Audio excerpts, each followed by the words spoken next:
All right. How you doing? I'm doing good. How are you doing? Pretty good, pretty good.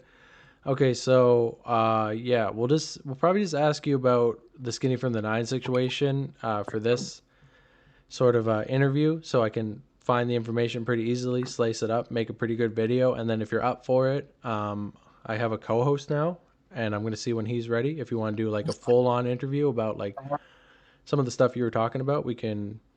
I'm gonna see if he's ready tomorrow. If he's not, then me and you could probably just run it too. But for now, yeah, I think we just find out the information about the whole Skinny from the Nine, 6ix9ine, the baby, anything that has to do with that. I mean, don't worry about going too far off the subject or anything. Just Right. anything that's relevant to that, and yeah. So, Okay, I'm down for that. yep, awesome. By the way, I meant to ask you that picture that I used in the Skinny from the Nine video. Is that actually you, or is that just like a fake picture? Which picture? The one that's like a little glow stick, and you have the dreads and everything, and all the hearts around you. Oh yeah. That's me. Okay, okay, good. Just wanted to make sure. Also, you're like a little bit off camera there. Oh, sorry. Yeah, put on Okay, there we camera. go. Awesome. All right. So, I guess just like so I guess we'll start with like how did you find the like how did you get the 6ix9ine verse? I kind of understood through the messages, but like just the full story around like how the whole thing came to pass. Like, let me know.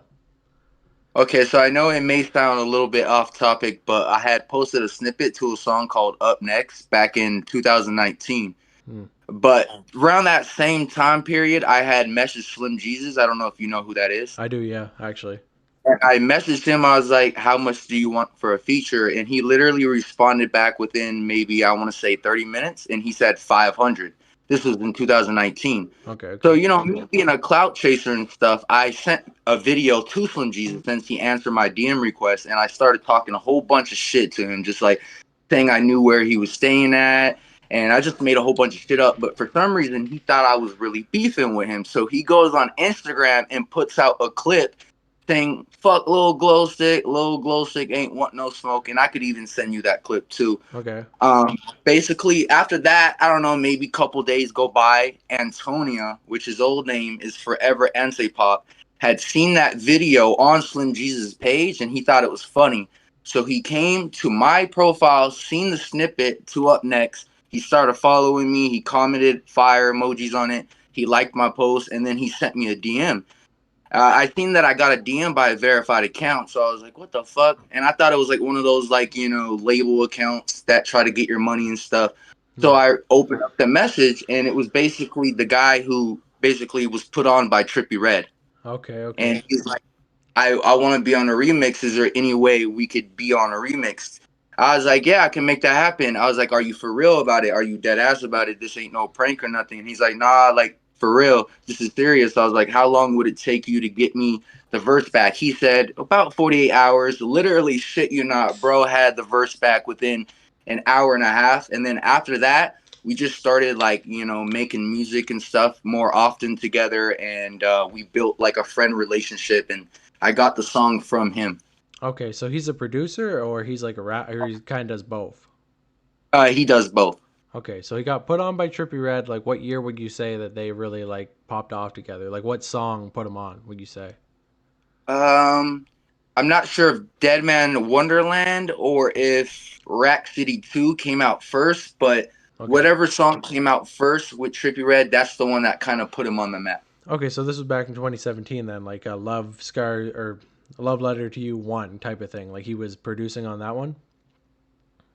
I'm not sure if he produced any of the songs on there, but I do know he's featured on a He's a song on feature. there. Okay, Yeah. okay. And then, so this was from what you know around the time 6ix9ine and Trippy Red were they were still good, and that's where this feature came from Frozen. Like they Yes. okay. So you kind of said that it was like it was a joined album, or was it a joined album between 6ix9ine and Trippy Red, or was it like just a feature on a Trippy album? Like where did Frozen, or at least 6ix9ine's verse originally like come from? Okay, that's a good question. So it was recorded the same day Pose 1469 was. Okay, But that song was recorded by a different producer, but Antonio was there that day. Okay. And he asked 6ix9ine if he wanted to be on the project for him, and he said that he was down because he's Trippie Redd's friend. So that's where that Frozen song came from. But 6ix9ine ended up not liking the song, and he didn't want to finish it. And Okay. yeah, I told Antonio you could do whatever you want to the song, put it out or whatever. But Antonio didn't want to put the song out because he was too good friends with Trippie Redd. Trippie Redd, got him his clout, and he didn't want to fuck that situation up. But he was also cool with 6ix9ine at the same time. Okay. He had respect for both of them. He was kind of staying away from their beef. Yeah, but he didn't want to put the song out because he knew as soon as he did, it was going to be like a PR born type of situation where it's like you gotta, as soon as you put some official shit out, you're on one side basically. That's like Yeah, okay. exactly. So you two started working together. You started doing music, and then after a while, he told you like, okay, I got this feature. You're the only one that can be on it. Type shit. Well, we were talking in the messages, and we were just talking about songs and stuff. And he's like, "What are some artists that like you listen to and stuff?"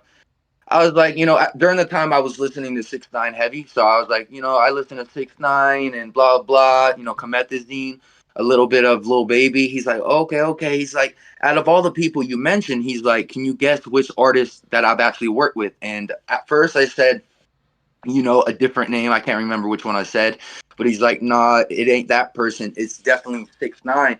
And I thought he was lying. I thought he was capping until he sent me an unreleased snippet to the song that I've never heard, that I've never seen on the internet, nothing like that. And then I don't know, a part of me was like, I don't know if he really did make it. But then, like, we were on the phone and he played the whole song, and then, his tag played and it had the open verse and everything. So I was like, okay, this is definitely legit, 100% legit. And then he told you to jump right on that. Like he said, like you can have the song basically. Yeah, he gave me the full rights to the song. Nice. All right. So that was there a name to the initial song before it was Frozen, or was it Frozen when you got it? I actually asked him the same question, and he told me that there wasn't no official name, that he just named it Frozen as a temporary name for the file. Okay. Okay. So But and I then decided to keep the name because I liked it. yeah. Okay. So then you got the song. You hopped on it. You did your verse, but you hadn't put it out. There's no Frozen like. Is there a Frozen that's just you and 6ix9ine that initially came out, or no, that never released? It actually ended up leaked maybe like, I want to say 2 or 3 weeks after the Skinny for the Nine version got leaked. Okay. All right. So, but you didn't put that song out. Like you didn't put Frozen out like officially Oh and no. at the time. Okay. So then you're like, okay, I need another feature on this, and that's when you met Skinny from the Nine. Yeah. So I had already had messages with his brother Josh. So right now his brother is locked up in New Jersey because New Jersey doesn't do bail. So he's still locked up, and he got locked up a little bit shortly after, this situation. It wasn't even long after this situation, maybe a couple months Was it after. the But was it the kidnapping?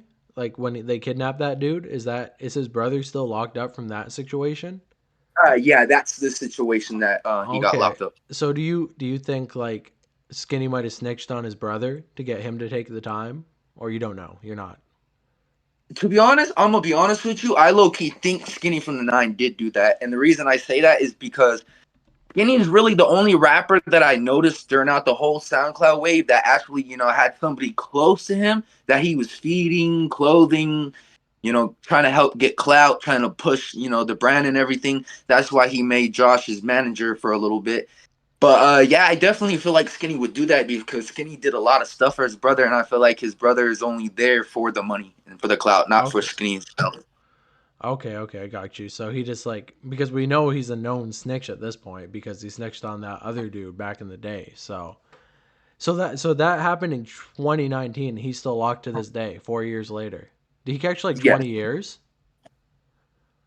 I think he did catch 20 years, if I'm Holy, not mistaken. that's fucking crazy if that's true because there was people in my comments that were saying like I knew Skinny back in the day and he let his brother take that charge. But I guess like neither one of us really know, so we can't really say for certain. Yeah, we don't know 100% for sure. Yeah. But I had originally already had DMs with his brother because basically the whole situation is, I don't know if you know who Nico Bands is before he passed away. I think I R.I.P. may have heard the name. He's a rapper or is he a producer?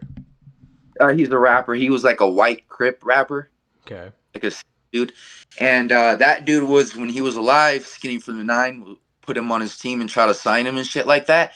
And like Nico Bands wasn't like, I don't know, they just wasn't like really rocking with each other like fully, but they ended up scamming on Instagram. They were scamming fans Oh fuck. out of, I can't remember what it was, but it was like this fake thing. If you win and have the best song, your song was gonna be on Skinny from the Nine's album or some shit. But little did everyone know he was scamming. Then he came out and apologized because he got caught for it. And then he's like, if I scammed you, message me. And then that's when I messaged his brother. But they never scammed me when it came to money and stuff. But I just felt like since they scammed a whole bunch of people, I felt like it'd be easy to scam them out of some money or something. Yeah. So I just wanted to give it a shot. And, you know, I DM'd Josh, and then Josh is like, oh, we can't give no money or refunds, but like we can like have Skinny from the Nine like couple your posts, blah, blah. So right then and there, I already had this to hit up his brother whenever I wanted to because I had DMs. So I didn't message his brother, you know, after that for at least a good month or two. And then that's when I hit his brother up randomly one day. I was like, do you think Skinny from the Nine would be down to be on a 6ix9ine song? I have a legit exclusive, unreleased, never heard 6ix9ine song. Yeah. He's like, can you show me proof that it's real? Because, you know, we can't put a famous artist on a fake song. We'll get in a lot of trouble for that. I was like, understandable. I was like, yeah, I'll show you proof. So, you know, I showed his brother proof on like FaceTime and everything. He's like, okay, that's proof enough. And he's like, let me message my brother and see what my brother says. And then I messaged Skinny from the Nine, you know, thinking he would respond. He never responded. And then I don't know, maybe 3 hours later, his brother messaged me back and he's like, okay, Skinny from the Nine is going to be messaging you on Instagram. Is this the Instagram you're going to be answering on? I said, yeah. You know what I mean? So I get a DM from Skinny. He's like, yo, he's like, I heard you have a 6ix9ine song, blah, blah, blah. He's like, how did you get it? And all that shit like that. And yeah, and after that, I just really wanted Skinny on the song. The only reason I was trying to put Skinny from the Nine on a song is because 6ix9ine during that time had just got locked up. He's snitching. He's, you know, he's being a rat. Skinny from the Nine was already a rat. So my goal was to put 2 rats on one legit song, on a song where these 2 artists would never record with each other in the studio, but basically force a collab, then diss both of them, but the main one being Skinny to diss, and just making them look like a whole bunch of cornballs. During that time, it was like an idea I had got because I thought it would go viral. It'd be like, you know, everybody would be talking about it. Oh, this kid made 6ix9ine work with this bozo, blah, blah, blah.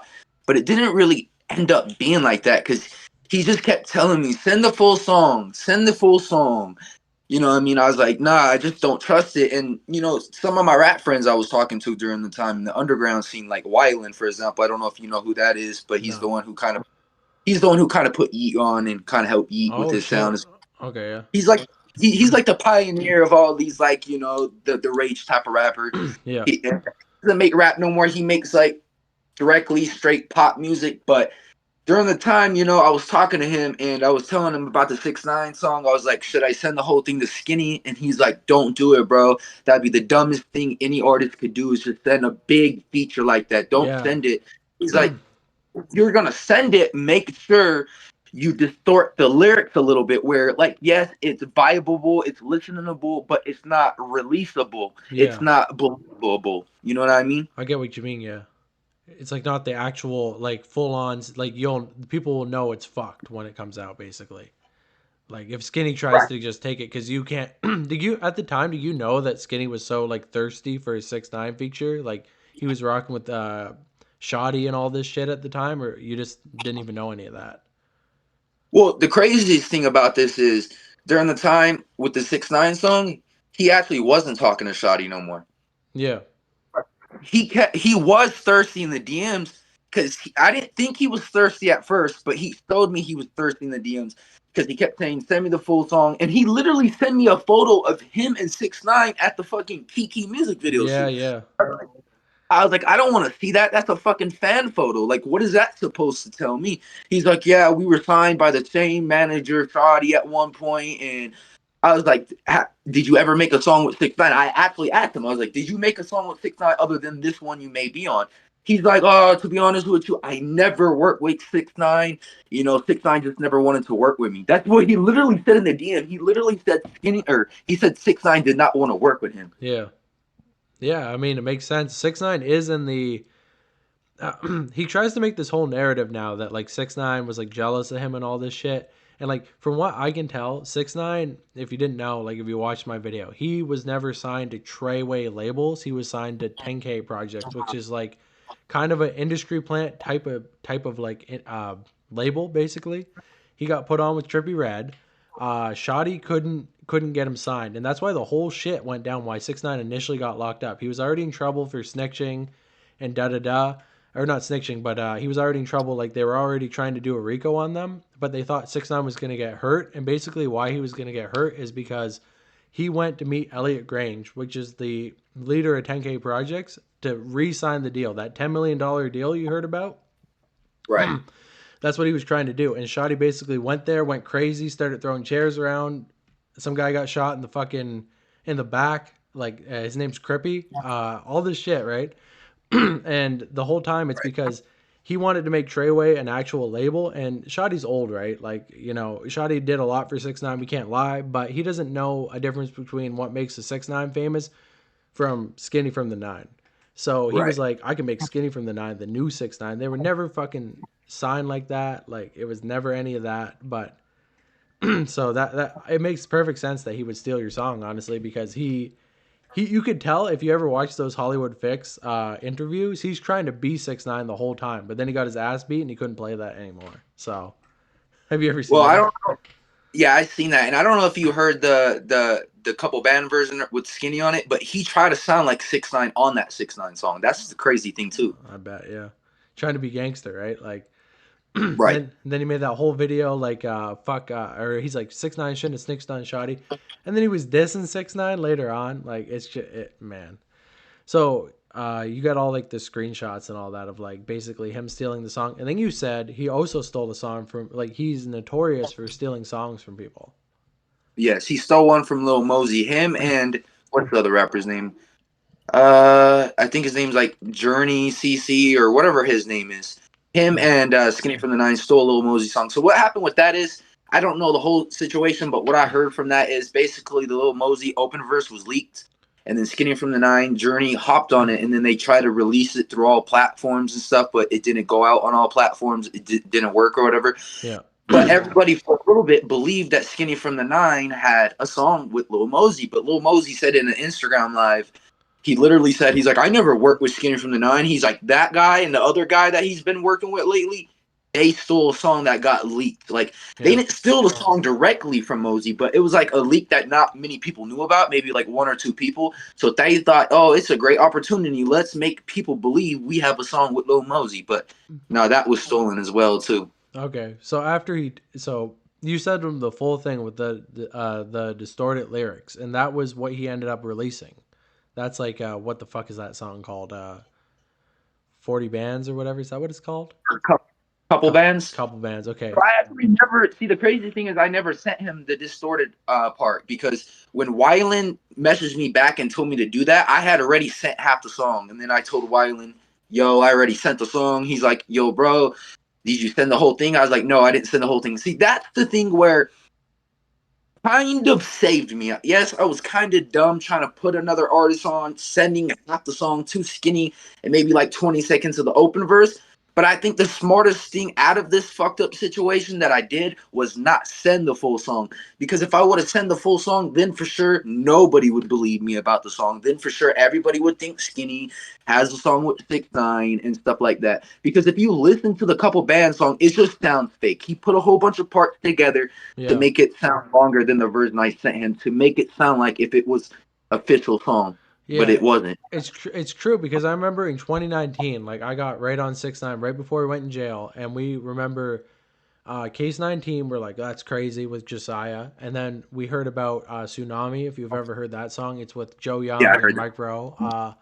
And there was another one too with, I feel like there was another one too, but I can't remember what the fuck. Oh, with Academics, there was another one called Lanes.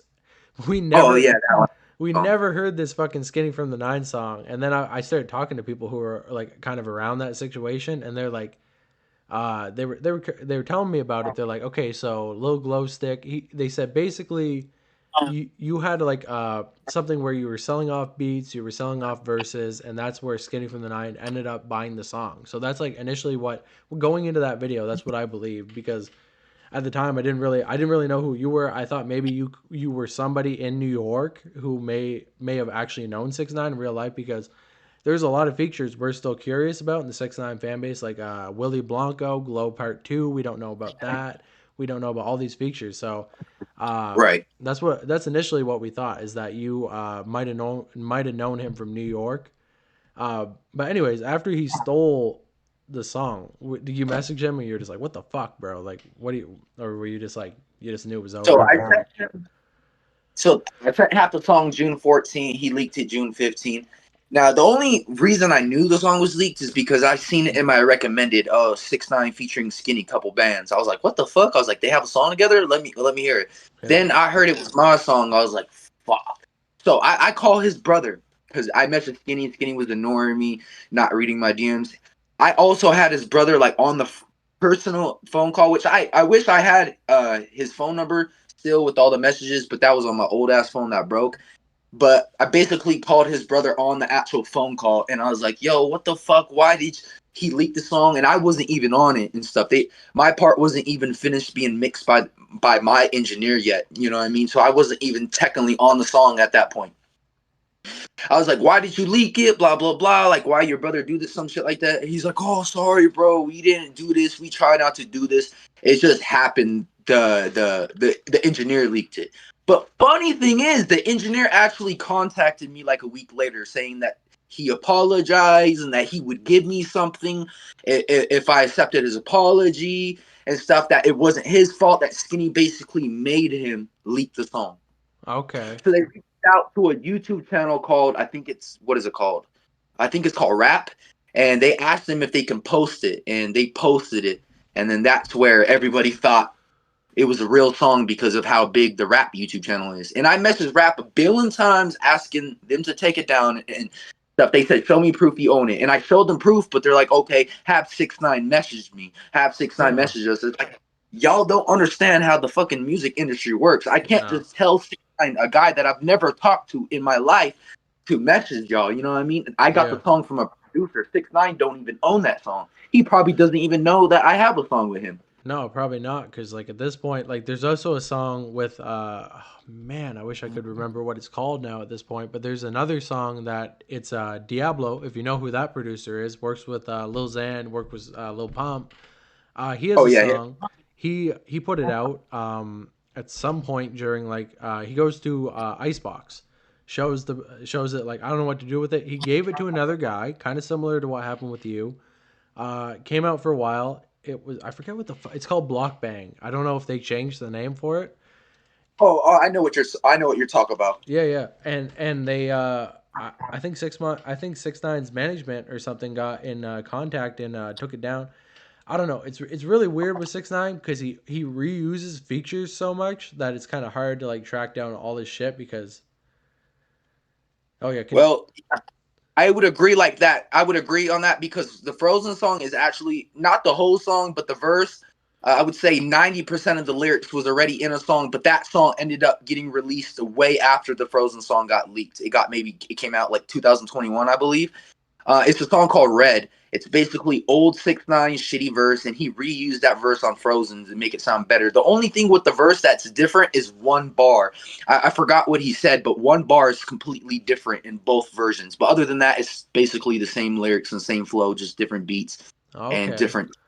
He recorded it. okay I get you. That was the deluxe off of Tattletales. And who's that with again in Red? I forget. It's like some Dominican artist, isn't it? Yeah, something like that. Okay, okay, yeah. Or artists or something. Fuck, that's weird. But I guess since you never met 6ix9ine, like you're man, it's so strange with him. Like, you ever see Jeefy? You ever hear that song? It's Durag and 6ix9ine, and it's the fucking Billy verse, released as Jeefy with Durag on it, and everyone's like, it's fake, it's fake. It was supposed to be like a dummy boy, like extra track or whatever, but people are like, oh, he hacked him, blah blah blah. But if you look on the 6ix9ine official channel, it's on there. like it's just unlisted. So you have to be able to find it and you recommend it, but it's on there. So Really? yeah, I it's didn't know that. yeah, it's a pretty good song though. It's honestly probably better than Billy in my opinion. But okay, so after that, you just never heard from Skinny. Skinny's brother got locked up. When did Skinny's brother get locked up again? 2019, late 2019. I believe so. If not, maybe possibly 2020. But if I can remember, yeah, it was probably literally 5 months after the whole 6ix9ine song situation, I believe so. If not, maybe like in 2020. But definitely one of those years he got locked up. But I'm pretty sure it was a couple months after the song, though. Okay. So do you know any other situations where like Skinny from the Oh yeah, I meant to ask you. I don't know if you know this. After I made that video, I actually talked to Skinny from the Nine, and he was like, "Bro, you got a bunch of shit wrong in your video." He said, "I did make a mistake. I said he was signed to Hitway Records. He's actually signed to Hit Co Records, which is technically different, I suppose." And I was talking to him, and he's like, "Yo, like, you got that shit wrong." And I was like, "What did I get wrong besides that?" And he's like, "I'll do an interview with you." And I was like, "Oh yeah, I'm down for sure." And he's like, "Okay, $500." Do you think he would have just probably just taken my money? 100% Yeah, for sure he would. definitely. Unless you paid him in person. If you paid him in person, I feel like that's different. And I feel like that's different for a whole bunch of artists. You pay them on the internet, they're gonna scam you. But if you pay them face to face, person to person, you probably wouldn't have an issue. Yeah, it's crazy because like you said, like you're self admitted, like you've done like clout chasing things in the past, and like obviously like Skinny's career is fucked. His career was basically made off of like just signing to or not signing, but like basically what he explained to me is that I was like, I think you got buzzed and I think you're an industry plant because honestly, like you were with Fetty Wap, you were with blah blah blah, and he's like, no, I paid Supreme Patty to basically repost my song, and that's what got me popping. That's how like Love Blast or whatever the fuck that song is called. I never even heard of Skinny from the Nine's music to be honest with you. Uh, Wait, wasn't there like another rapper? There was like this like little white boy rapper who paid Supreme Patty too, and he blew up. I forgot his name. yeah, Lil Blurry. Oh yeah, him. Yeah, that's actually funny because I just did a little blurry video too, and I was talking about that, and I was thinking like he's got to be a plant though because like it makes sense. It's like okay, so he paid Supreme Patty for the repost, right? Boozy Right. Badass gets in contact with him, kind of signs him. It's kind of weird because Blurry says he was never signed, but there is a video I found where they're like, oh, he's with my label, blah blah blah, we're taking over, da da da. And then after that, DJ Academics shares the shit, and then gets on a remix with him because obviously DJ Academics is just like holy fuck, like who's this little white boy hanging out with fucking Boozy Badass, right? But then in 2020, DJ Khaled gets on a fucking song, and it's like okay, there's no connection there. That's got to be an industry plant, you know? I think he is an industry plant because most people found him after that DJ Khaled song, but I found him like right before he blew up. Because like most artists, like Comethazine, Lil Mosey, like I was tapped into all the artists. Like I was just a big fan of everything, so I Yeah. was tapped in and I knew about everybody. And I remember I seen like a music video from Lil Blurry, and he just looked way younger than he is and sounded way younger. And he had a bag of Skittles, and the song was called Fetty. And he's like, shout out to 6ix9ine, and he just basically rapped on the song, and he was basically calling people broke, calling people peasants and stuff. And then like just right after that, he started blowing up. Literally, I would want to say like not even 6 months after that, and it just seemed fishy. Like the growth just seemed kind of fishy. So you're Like if saying it was, so that song was before Drippin'? Like that's because that's his blow up song, Drippin' there. Like yeah, that. that song came out way before Drippin'. Oh fuck. Okay, so there's definitely been like okay, so that's because in my video I said Drippin' was his. He said the narrative that was his first ever song. That Well, the reason he said that is because he actually deleted the music video. You can actually find it if you type in Little Blurry Fetty. You'll find it in the description. It literally says Lil Blur deleted it because once he blew up or something, he didn't want to be known for that song because he didn't like it. But people, I don't know, they thought that was one of his best songs that he ever made was the Fetty one.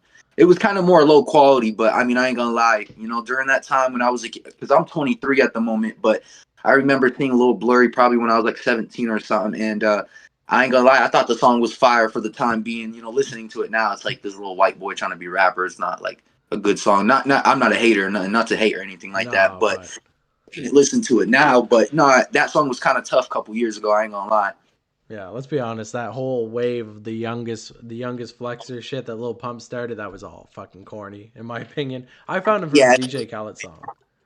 I will say though, with Lil Pump, I gotta respect Lil Pump, and I gotta give respect where it's due. You know, I met Lil Pump before, and Lil Pump is definitely a humble person. You know, I had met Lil Pump. I don't know. I think he was just randomly at KFC one day, and I was like, "Yo, I gotta get a photo," because you know I had the SoundCloud type dreads, and they were pink at the time, and he had pink dreads. I was like, "Perfect, fucking photo with him. This is gonna go viral." Clout chasing. That's what I was Yeah. thinking. I was like, "Yo, Pump, can I get a photo?" I was like, "I'm a big fan," and he was just walking out of KFC backwards, and paparazzi was taking photos and stuff of him. And he was trying to get in his tour van, and I screamed it one more time. I was like, "Come on, Lil Pump, let me get a photo, bro. Like, I'm gonna respect you, and I'm a fan, and like, I show you real support. Why can't you show a fan like real support back and just take a fucking photo? It takes 2 seconds." Because his security was telling me, "Nah, you can't get a photo. You got to get out of here." Blah blah blah. I was like, "What the fuck?" But nah, Lil Pump was like, "Nah, let him get a photo. He's cool." And then I talked to him for a good 10 minutes and stuff, and he Oh gave me yeah. some advice. So from what you can tell, like, do you think Lil Pump is like mostly a character, and like Gazzy Garcia is like actually it's completely different? Yeah, I would say that because Yeah. it's kind of similar to 6ix9ine. When 6ix9ine, he's crazy and dumb, but when 6ix9ine is Daniel, he's humble and he gives people money and helps the communities and stuff out. Yeah, I can see what you mean there because I've definitely been a fan of like 6ix9ine for quite a while. Like since this whole Steve will do it situation, I've been like, man, that seems kind of fucked up that he took 2 million from him. I don't know if you ever heard about that, but do you know who? Yeah, I took the interview of Steve will do it talking about it, and then the whole situation where he set up Steve will do it and Lil Perkio with the King Von jacket. I don't know if you've seen that one. Yeah, I do. I know about that. That's Yeah. I remember everyone was really mad at him for the time. I think that's where he really started to lose people when he started dissing dead people. I kind of get what he was going for because he was kind of like, oh, like the Chicago rappers do it, but it's like I get it, bro, but like it's not the move for you. I feel like it was definitely not the move for him to do. But so you said Zilla Kami was willing to hop on that song, right? He wasn't willing to. I had originally reached out to him, and he told me fuck nah because 6ix9ine was a rat. Yeah, yeah, because you know the whole situation between those two, right? Yeah, the whole beef and shit like that. Yeah, it's fucking I weird. watched. I have to watch your video on that one. Okay, yeah, yeah. It's weird and like I'm almost thinking of like I don't want to redo the video, but I've actually found more information about it now. And it's funny, like people are asking me questions now. They're like, "Who's in the wrong, like Zilla or 6ix9ine?" I'm like, I found all the information around the situation. I would have to be inside these dudes' heads to actually know, like to actually tell you at this point. Like, kind of seems like 6ix9ine's mostly in the wrong, but like Zilla and P definitely fuck some shit up too. Like, you know what I mean?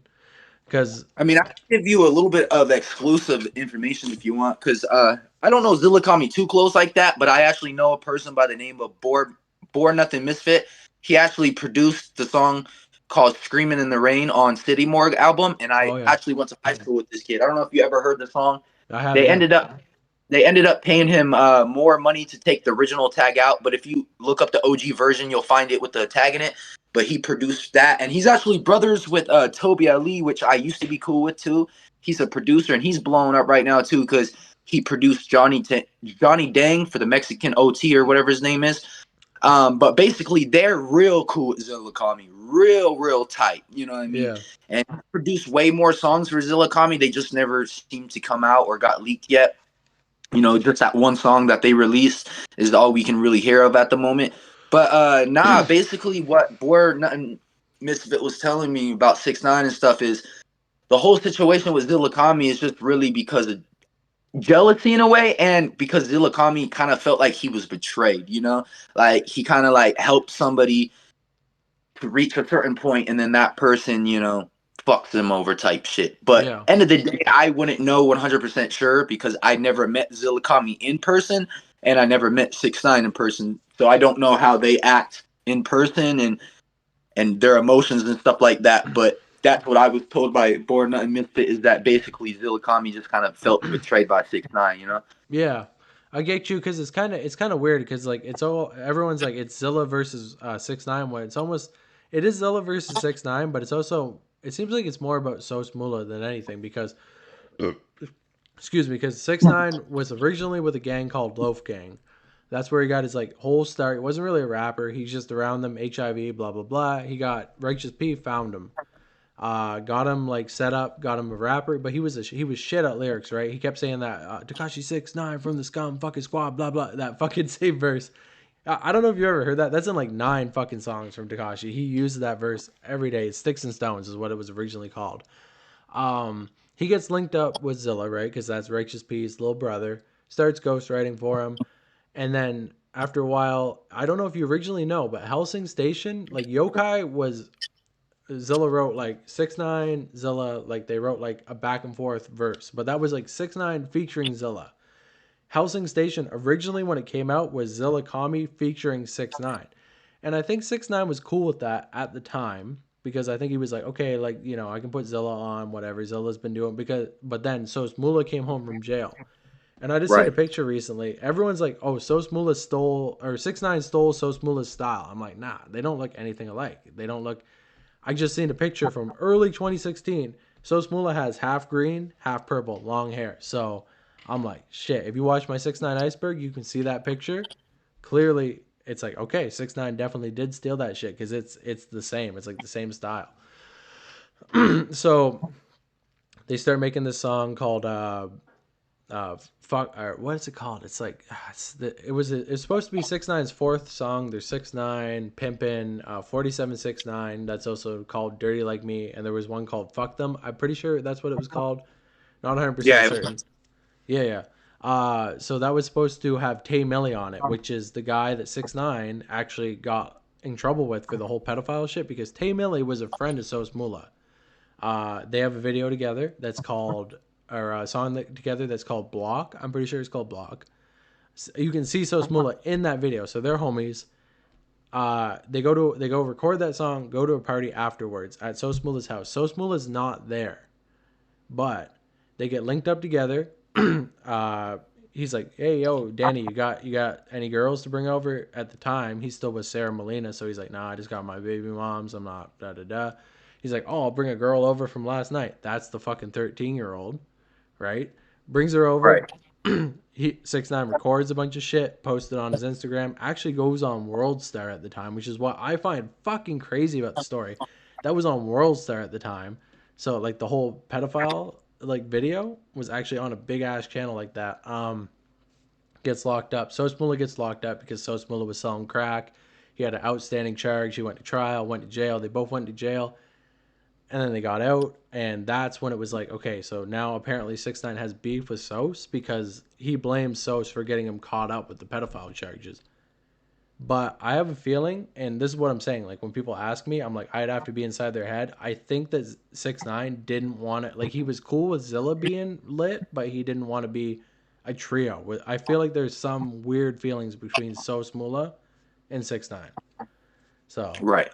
yeah, like that's kind of what I feel about the whole situation. And there's also a guy whose name is Gotti Marino or something, who said that apparently Sos and 6ix9ine actually grew up together, which I don't think I believe that because Sos is definitely 35 and 6ix9ine's like 27 or something. So I don't think they grew up together. But a weird thing is, Sos actually lies about his age. He does. Yeah, because it's a big thing on the Reddit. Everyone's like, "Sos Mula, what's your age?" Because we all think he's born in 1987, I believe. Would that make him 35? 1988, I think. That's when he was born in Brazil, right? So he was 7 years old when he immigrated over here. And then somebody asked him eventually, they're like, "Yo, Sos, how old are you?" Like, actually, he's like, oh, "Look, I'm going to prove it once and for all. Here's my driver's license." Shows his driver's license. It's from 2016. Proves that he's actually 25 or whatever the fuck he's trying to claim that he is. Here's the fuck shit about it. He has facial tattoos at the time. In 2016, if you know, Sos Mula did not have facial tattoos. So that's fake. Like that's what's crazy. So we don't know why Sos is lying about his age, but if you watch Shimigami. That's the fourth song that came out by 6ix9ine. You can see Sos Mula. That's him in 2016, right before he's in a part. He's like doing this shit. No facial tattoos. He was in jail for the rest of 2016. He only got out in 2017, so he didn't have any of those face tattoos. You can tell by his face tattoos that they're not jail tats, right? Like they actually look, good. So yeah, he's lying about his age, but we don't know why. So yeah. Do you think maybe the reason he's hiding his age is maybe because he's doing like shit he's not supposed to, kind of like with the situation, what happened with the 6ix9ine and the minor situation? Maybe he's doing more of that behind the scenes. Because I don't know if you know, there's a lot of artists who's been like exposed for that in the last couple of years, with Tokyo's Revenge being one of them. Yeah, actually, it's kind of funny you just said that because I'm actually making a video on him right now. Really? Yeah, there's a whole trilogy of. I'm kind of leaning into it here. I don't know if you know who Young Goth is. He's a guy who. Young Goth? Yeah, yeah, I know who that is. Yeah, he used to hang out with Lil Peep. He's pretty well like. There's a lot of fucking allegations around him where it's like, yeah, he's basically confirmed. So I made a video about him.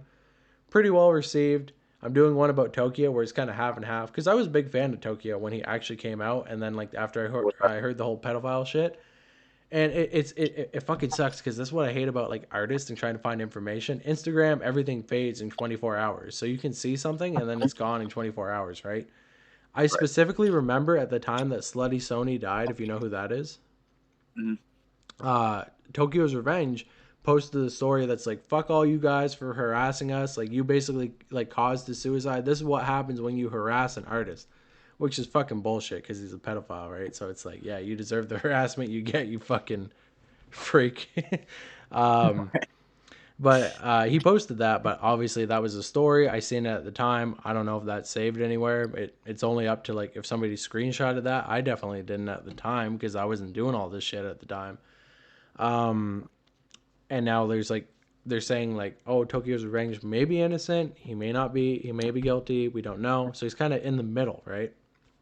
Right. So I'm making a video on him right now, and then I'm going to make a second video that's going to be like the actual allegations, but it's going to be pretty hard because it's all drop boxes, but there's no drop box that actually explains like there was a Dropbox at the time that was supposedly proving that Tokyo was innocent. It's deleted now. I can't find it. It's all the links to it are dead. So sketchy. And then this is like, I guess this is an exclusive. I have a third situation. Do you know who the artist Young Rare is? Have you ever heard of him? No, I Okay. never heard of him. He's like a big trap metal artist. He's from Idaho. He's kind of like considered the 6ix9ine of Idaho. He's not like mainstream, but he's pretty big in the underground. I'm trying to do some research on there. He actually got caught on pedophilia as well. But he's been successfully able, unlike Young Goth and Tokyo, to actually clear all of his pedophile shit. Like nobody's aware of it, and a lot of people on my server are like, "Oh yeah, do a video on Young Rare. He's lit. I love him." And I'm like, I've been talking to his friends. Like, I'm not gonna release this part, I guess, but whatever, or I'll censor it. But like, Little Heartbreak, King, and his name is like, I haven't talked to King yet, but there's this guy whose name like Frozen something. Talked to both of them. They're like, oh yeah, he's the pedophile. But there's a guy named King who actually got accused. Like basically, he's the one who's going down for all the charges, but he never did that shit. So at some point, I'm gonna talk to him and see if I can get all the information on it. But at the same time, King is like an actual fucking like gangster, I guess. So I'm like, shit. Like, when I talk to him, I'm gonna have to like definitely move correct on that. And when we say King, are you talking about the rapper with the name like KVVNG or something, or however you spell it? Are you talking about him? It's The black. KXNG. I don't know if you know. I can send a picture of him. He's not like, once again, he's probably not as well known. He was part of a label, or not a label, a group called Death Rising, which was basically him, Young Rare, Akari, and Little Heartbreak. But basically, Young Rare and Akari are both pedophiles, and King and Little Heartbreak. A Little Heartbreak left before it all went down, and King got caught up on that shit. So, yeah. That's crazy. Like, especially like when you get all the success, or you start to get the success, and you just throw it away for some dumb shit. I mean, it's not justifiable at all. It's fucking wrong to do it at all. But I mean, like, why do these artists just think about some shit at some point in their life and be like, you know what? If I do some shit like this, not am I gonna also ruin somebody's life, a kid's life, but I'm also gonna ruin my career. You know what I mean? Because a lot of these artists don't think before they do something. Same thing when they kill somebody or do a drive-by or whatever. These artists don't think, or when they expose themselves, such as the Tupac killer. You know, some people just, you know what I mean? He got caught because he was talking too much. Yeah, I mean, I wish I knew because it's like, I, if I could say, if I could give like an opinion, I would say it's probably because of all the drug use. They think it's like lit or whatever it is. Because like a lot of these guys, like unfortunately with a lot of rappers, I feel like a lot of rappers early on in their life, they're like kind of losers through school, whatever. They get lit with rapping, and then they don't. They. It's like like if any of us get fucking famous off this shit, like that every girl out there is gonna be like, they're gonna, Over you. yeah, exactly. But I think it's just that it's like it's a power dynamic. I think where it's just like they want somebody younger because then if they get somebody younger, they can just like completely control them. You know what I mean? I'll be right back. I gotta go take a piss, and then we'll continue. Okay? All right. I'm just gonna. Oh yeah. Okay. But yeah, what I was gonna what I was gonna say about Tokyo, where that's kind of what I'm a little bit exploring in my video. Where I feel like a lot of people, it's like it's kind of tough, like as a YouTuber, because I feel like, as you said, like kind of clout chasing shit, where a lot of people have made like videos about Tokyo, where it's just like superstar to pedophile, and it just feels very like exploitative, where it's just like, oh, it's they don't actually, and it's like I'm trying to like explain more like what that actually meant to trap metal because we've seen over the years, like I don't know how much into trap metal you are, but I feel like if you have songs with like 6ix9ine and you've talked to Zilla, you probably are like pretty like into the genre, I would imagine. Right. He like Josiah like got right to the fucking door of breaking into the mainstream and actually doing that shit. And then he didn't make it because like his first album was not the best. A lot of people like to defend it, but honestly, it definitely wasn't the best. It wasn't the strongest showing. And then Tokyo's Revenge, he was like there. He was with 24K Golden and Kid Leroy, which I don't like either of those artists music wise because I don't know. I Either. think they suck. uh, I would exactly. agree. Yeah, they make trash music, but never like it's kind of like with Drake or whatever. It's like it's the same shit. Like it's clout at the end of the day. He was about to be on that level of like breaking open the door, and then trap metal was going to be like a widely accepted type of thing because he had 2 TikTok hits, and then he just did that shit, and it was like that was pretty well. Since that point, since Tokyo, that was 2020. There's been no new trap metal artists that have really even come close to that level. Like it's like the sound almost died out after that. I would actually say with all rapper sounds in general, not all of them. You got some artists that are coming out and stuff, but for the most part, I don't even see really know. I think Mario Judah was really the last official SoundCloud rapper that I seen. You Yeah, can't really count the Island Boys because they're more no. of a gimmick I was gonna, artists. You know, I was gonna say this is a comparison I like to make. Back in the day when there was the whole hippie wave in the '60s, through the whole thing, it was like I don't know what that show was called. I'm not from America, but there was this show that like started off the whole hippie wave, which was like fuck, I wish I know what it was called. It is was it like called the '70s though? yeah, it was like the Summer of Love. There was like Woodstock. That's what it's called, Woodstock, right? That was a whole wave, right? And then right at the end of uh, I think it was the '60s. It might have been the '70s. At the end of that, basically Charles Manson was in jail the whole time during the whole hippie wave, right? He got out right at the end. He was like, "Fuck, I love this music." He got into the hippie wave and then he killed it right after it was over because he did his murders. The Island Boys are the exact same shit. SoundCloud Wave, they were in jail the whole time the SoundCloud Wave was going on. As soon as it ended, they got the fuck out, got on that shit, and that's what I hate that shit when people are like, "Oh, they're SoundCloud." It's like they're Kid Buu. In my opinion, Kid Buu is the fucking closing box of SoundCloud rap. Like he was the last. Like yeah, Mario Judah. I guess he emulated the style, but he didn't blow off of SoundCloud. It was more YouTube and all that shit. And he Yeah, was I would agree on that. yeah. And so I would say like Kid Buu, he made that whole song "Death to SoundCloud." He was like, "I'm closing the hole for SoundCloud rappers to come out. I'm like, I agree. I think that was because he was a huge fucking clout chaser. He was like, that was when everybody was like, we're done with this shit because this guy's corny as fuck. He's 30 years old. And then these guys come along 3 years later, and it's like, nah, you guys are SoundCloud zombies. You're not even, and nobody liked their music. Like, it was, Mhm. they're more like Instagram clowns, which is what 6ix9ine has kind of gone into the whole. 6ix9ine has definitely gone into that, and like I get that there's been rappers that were Instagram clowns, but like I don't know if you know, but the Island Boys actually had a chance to have a song with Lil Durk. Really? Yeah, and they said no because they thought they were bigger than Lil Durk at the time. They're like, nah, we're not working with him. I didn't even. I had no. That's crazy. I had no idea. So basically, they were gonna do a song with Lil Durk, Yeah. but they were just clout chasing instead. So they wanted to beef with him. Basically, is that what you're saying? No, they didn't even want to beef with them. Like they had labels coming to them. They're like, we want to sign you, try to make you into actual rappers. And I don't know exactly what the situation is. I'm not sure if it was DJ Academics or Famous Criminals, but somebody said basically, you guys can make a song with them, and they're like, now we're already bigger than Lil Durk. Like we don't even need to work with them. We're already like way past them. They thought they were on that fucking level, and and they're lazy as fuck too. Like there's a more unknown video. Like most of the Island Boy shit is like it's mostly the Logan Paul interview, but there's another YouTuber who basically called, I don't know, I cannot tell those two apart. I don't know which one is which. The, the one with the bird on its face is Kodak Red, and the one with the 17 on his forehead with the cross, he's Fly Soldier. Fly Soldier. Okay.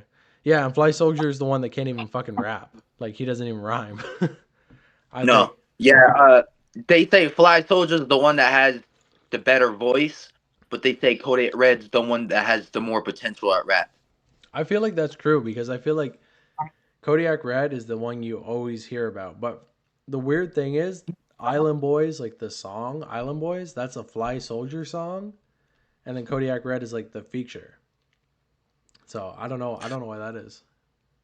But what blew my mind about the Island Boys is because I used to go live with them all the time on Instagram. Oh You know, yeah. not all the time, but like, yeah, I could even send you clips. But like once in a while, like I used to like do this whole gimmick, with the milk gotcha. I don't do it really no more, but I would wear this like cow costume and stuff, and then I would go live with the Island Boys, and we just shit talk people that would join the live, and talk shit to us. We would clown them, troll them. Me and Kodak Red used to host these talent shows, and I gotta send you this one clip. It's funny, but basically, this kid sprays like deodorant and spray, and he eats deodorant. He's eating lotion, and Kodak Red's not paying attention. I'm like, "Yo, Kodak Red, look at this guy doing it." And I told the person, I was like, do it again," and he's actually doing it again and stuff. Yeah, I used to like clout chase with them and stuff. But what really blew my mind is one day, like I was like at my job type shit.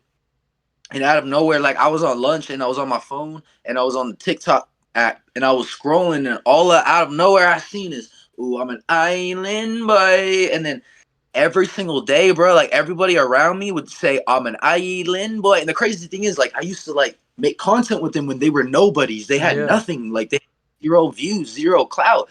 So I'm like, what the fuck? Everybody's just singing, "I'm an island boy." And I was like, man, it was so cringy and it was so annoying just because I knew them. That's it. I was Yeah. like, you're fucking singing this trash song. But I almost thought at first they were industry plants, but I would definitely say they're not industry plants. They're just No. very good at clout chasing. Yeah. Like so. When did you like? When did you really start like rapping? Like, did you start rapping 2019 or like?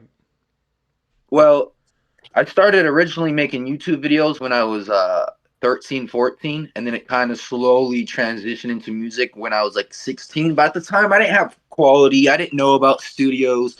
I didn't have the right equipment. I didn't have the right people around me. I didn't know anything about music. All I knew about music was me making music and me listening to music. I didn't know how it like really worked and stuff. I had to like do a lot of research and stuff on how music works.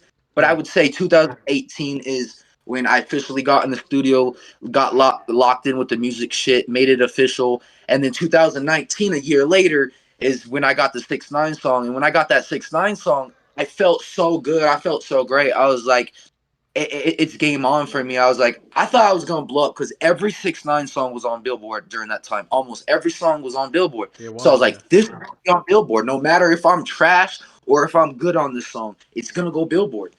And then when Skinny from the Nine did that whole situation, that's where it kind of like fucked up my whole shit. And then I didn't make music as much. But then I started getting back in the studio, making music every single day, all day, making 10 tracks a day type shit. And yeah, I think the 6ix9ine song will probably be the only big feature as of right now that I'll probably will ever have as an artist. And I'm just very blessed and very lucky to even have a song with 6ix9ine because that was an artist that I looked up to. You know what I mean? I listen to him every day. I vibed with him every day. I watched his videos every day. So when I had the opportunity to be on a legit song, not a fake song, but a real exclusive song with 6ix9ine, like I thought it was gonna change my life forever until Skinny from the Nine did that situation. And I tried to hit up millions of YouTube channels during that time. And they're like, can you show proof? I would show proof, and they'd be like, we don't know if it's legit enough. We don't want to make a video. We don't want to get in trouble by any artists, blah, blah, blah. And, you know, at the time, in 2019, I was only 9. Well, actually, I was 18 when I got the song. So I was only 18. Who's going to believe a random 18-year-old kid who's not famous, who doesn't have any? This was before I went on TikTok and I got clout on TikTok and people started making memes on me. That was before all that shit. Like, I had no clout. Nobody knew who I was. So is anybody going to believe this random kid has a song with 6ix9ine, one of the biggest rappers of all time? Like, nobody's going to believe that. You know, people's going to be like, nah, it's fake. But nah, like, it's definitely real. But it took a while, though, for people to start realizing the song was fake. You know, a lot of people, they're either kids, little kids who listen to their music, or they're just straight up haters that listen to their music and think it's legit music. Because most of the people that listen to that song, you could just tell it's fake. That's why people be like, this is like a stolen song in the comments and shit. They'd be like, this sounds stolen because, you know, in the version he leaked, it had no tag in it. You know, the anti-pop tag was not there. He didn't have the whole beat. He released, I can't remember how long the version was that he leaked, but I know it was a little longer than what I sent him. He just had the engineer put the beat together a million times because I didn't send him the whole open verse beat, unfortunately, you know, or, you know what I mean? Unfortunately for him. Yeah. But yeah, basically, he fucked up the song and fucked up the whole situation for me. And, you know what I mean? It's just like, what do I really do, you know, about that song during the time? And then, you know, people would, you know, just kind of start picking up that it was, you know, fake and stuff, but nobody knew the actual story because nobody wanted me to actually tell the story. Kind of like if I was like keeping, like almost like if they were like keeping me back from the industry, kind of like exposing Skinny from the Nine, if that makes sense. Kind of like if they were protecting Skinny from the Nine. Probably just because at the time in 2019, I guess Skinny had clout. Like I don't even fucking know. Like I'm trying to even think before I started researching my video if I even like I knew who Skinny from the Nine was,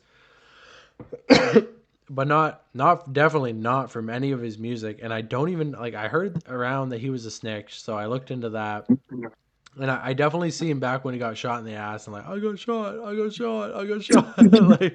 I remember seeing that. And he got like a rod put in his fucking ass or something and he got in a boxing match. Like I seen that shit. But that was way after Skinny was already fucking off the map. So it's kind of funny though. It's probably just because like you said, with like especially with 6ix9ine, like we all knew in the fan base that definitely that song was fucking fake because it's like you can hear the 6ix9ine part and it's almost like it goes like whoa, and then it's like Skinny. It's like it doesn't even sound like you can tell in an official song. It's like morphs all the way through. It's like it sounds like 6ix9ine's song ends and then Skinny just starts fucking going. So we had no idea though. But we had heard your name before, but you're not going by Glow Stick anymore. I guess you're going by Milk God now. I changed my name to Milk Goddess because I went live with Lil House Phone. I don't know if you know who that is. Oh yeah, I and know who that is. Him, Babytron, before Babytron was famous. This is when he was getting his clout, and a whole bunch of people were on live, and I was just like pouring milk on my head. I used to have dreadlocks, so I poured them all in my hair and stuff, and it actually did make my hair smell bad. I had to cut my first set of dreadlocks off because of that. But that video kind of started getting clout because he posted it. Now, only 100 people watched it live, but when he posted it, it got so much attention. I can't remember who all commented on it. I think Nestle, the dude that had the orange, like, braids, and he did the fake auto tune video Yeah. that he had implanted or whatever. Him and some other like low key people like Supreme Patty commented on it. They're like, "What the fuck? This guy's crazy." So I was just on GTA one day talking to my friend on Discord, and he's like, "You got to come up with a better name." I was like, "You're right. Lil Glowstick just sounds too generic. It sounds too goofy." I was like, "We need something better." And he's like, "You got to think of a good one." And then that's when I was like, "My name is Young Milk God," and then it just stuck. Like the name just fits me better, I feel like, than Little Glowstick. You know? Yeah, I get you. Yeah, definitely the little thing at this point has definitely gotten like pretty corny because you got like little drop top golf cart and all that shit. But that, excuse me, was that a little house phone like like when he was still with Adam 22? Is this after he fell out with Adam 22?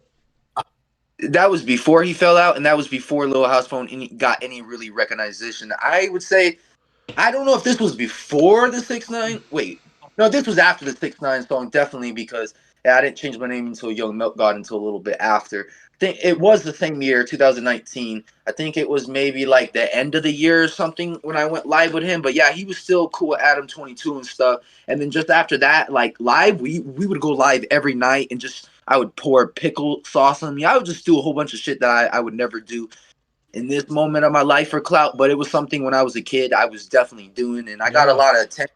But I it's just mean, crazy. fuck it. Like you got like that's insane, bro. Like I've been trying for like if I ever get connected to Zillakami or even 6ix9ine at this point, like I'm not even a huge fan of 6ix9ine anymore. But fuck, if I could talk to the guy, I would love to talk to the guy because like it's like you said, when I was in high school, I was a huge fan of him. I remember when Dummy Boy came out. I'm in Canada. It was a freezing cold night. We were in this fucking car that had no fucking engine, but the fucking radio still worked. Fucking hooked that shit up. Listen to Dummy Boy. That shit was fucking fire. I waited until 6ix9ine got out. He got out. Google was awesome. Trolls was awesome. Yaya was awesome. Then he fucking shit the bed and fucked his whole career up. And I was pretty disappointed at the time, but fuck it. I would still talk to him. Zillakami. Uh, Now Yeah. I don't know about 6ix9ine because like I said, I never met him and don't know him, but I could possibly make the Zillakami one possible, but I'd have to reach out to Born Nothing Misfit, but I don't know if he would want you to interview him or something to get Zillakami but he knows Zillakami, he still hangs around Zillakami, and he's Yeah. cool with Sus Mulla too, because Sus Mulla was also on that song he produced. I could Yeah. try to make it happen. Give me a couple days and I'll reach out to him and see what he thinks about it. But I think that would be a cool video to get like Zillakami on and That, shit like that. that would be amazing because, like, I feel like I'm really putting on for Zillakami right now. And, like, I don't know if Sos Mula would be a fan of me because, like, I did kind of, like, expose a little thing with I exposed a couple things with Sos Mula, but at the end of the day, I feel like it doesn't matter. I feel like Sos is still heavily respected. He's still, like all that shit. But yeah, if we could get an interview with that, or I can interview him too, I'm good with that. We're doing interviews now. We're trying to rebuild the whole underground, like, cause you know how it went. No, Lyrical Lemonade doesn't work with underground artists anymore. Yeah, they worked with Black Cray, Lil Tracy. That's cool. They don't do that shit anymore. They don't work with underground artists. They only work with industry plants or established artists. No Or Jumper. main, What's that? or mainstream. Yeah, exactly. They only work with people who are established, which fucking sucks. I don't know what happened to Elevator. I feel like that shit doesn't do anything anymore. No Jumper. I mean, we all fucking know what happened with that shit. Like, he's in politics now or some bullshit, and he like Lena got fucking dug out, and that shit's fucked. So no Jumpers off. I think the whole SoundCloud could come back, and even like the whole during that wave when we had all those like comedians on Instagram like Daddy Longneck and stuff like that, Wide Neck, Supreme Patty, Fat Boy SSE and stuff. Like I feel like that could possibly come back, but I think the whole situation why it all died off, almost everyone kind of fell off. It doesn't get as many streams and stuff is because everybody was kids when Yeah, we were watching these artists and watching these people. I'm a grown man now. I'm pretty sure you're a grown man. All these people are grown men, but we were watching and grown women, but we were watching them when we were kids. yeah, Most moved on from that. They got their own kids now, their own families, their own life, their own jobs. So people just I feel like not in tune and tapped in. But I feel like we could bring it back, but we got to get the attention of the new kids. Because if you look at any artist or any really celebrity, 90%, or I don't want to say 90%. I would say 70% of their fan base is all kids. Yeah, That's definitely. why are famous. Like IShowSpeed. Come on, do you really? I mean, I love IShowSpeed. I don't really watch him, but come on. Is there 30-year-old, 40-year-old, 50-year-old men watching him? Nah, they're like little kids watching him. You know? Yeah. I mean, because we're all fucking like you said, we're all grown, we all got jobs, and like we don't got time for that internet shit. And like I definitely agree with that. And like my whole thing, I made a whole video on the whole SoundCloud era, and like in my opinion, it was always like it blew up. Like, and I could probably do a part two to that because I never realized like Bones, Cyber, Young Lean. But like really when SoundCloud got popping, it was like there was all these back in the day getting face tattoos and having colored hairs was not a clout. It was not clout bullshit. That was like just people wanted to be that shit. They just that's how they felt, so they tatted their face. And then like it was all about drugs and all this shit. Lil Peep passed, and then it was like shit. We can't do drugs anymore because there's no longer this isn't a party anymore because Lil Peep, he passed away. And then when X died, that fucked the wave up because it was like you got to think like if you think of the main 10 SoundCloud rappers like Famous Dex, Lil Skies, Lil Xan, Lil Pump, Trippie Redd, 6ix9ine, Smoke Perp, Ski Mask, Lil Mosey, and who else? Lil Uzi Vert, Lil Yachty. Lil Uzi Vert, Lil Uzi Vert and Playboy Cardi, like they're still kind of like doing their thing, but like Lil Pump, like I don't know about you, when I was in high school, Lil Pump was not considered an artist; it was a meme, like But I remember people were crying in my high school when XXXTentacion died. Like all the actual true artists, like they all passed, like Juice WRLD, X, all of them, and we're only left. Like I feel like if X could have lived longer, if Juice could have lived longer, if Peep could have lived longer, there would have been more respect on the SoundCloud wave. But now it's just everybody likes to boil it down to just Lil Pump because he's the one who was the biggest out of any of them. Like even he's probably bigger at the time. He was bigger than X. He's bigger than Peep. He was bigger than all of them. And people just want to associate that with like clout chasing and da da da because Kid Boo. Now we got. I also want to ask you in a minute after I'm done this, like Right. VM, all these fucking Instagram people, Yeah. um, like so I feel like if that's the problem, all the actual talented artists, they all passed. So we're only left with like the leftovers, and that's why people don't respect it. Like if X had to live longer, definitely SoundCloud would still be on top of the world. People would still be doing that shit. And it's like I talked to Drown Millie. I did an interview with him. I talked to like Darby Vicious. Drown Millie's like when I was in high school, I wore skinny jeans and I had colored dreads and I got picked on. I got fucking bullied and all that shit for that. Now look what everybody does. Everybody's got the colored dreads because people are dick riders. That's what it is at the end of the day. They dick ride that shit. And that's what SoundCloud became, just a bunch of wannabe people who didn't have the soul or like the passion of it. But yeah, definitely I feel like it could come back. We just need some good artists, some good strong artists at the top of that shit and like we definitely. I feel like what it's missing is and it's the sad thing to say, but what I think is really missing is just the whole image and the whole clout chasing thing.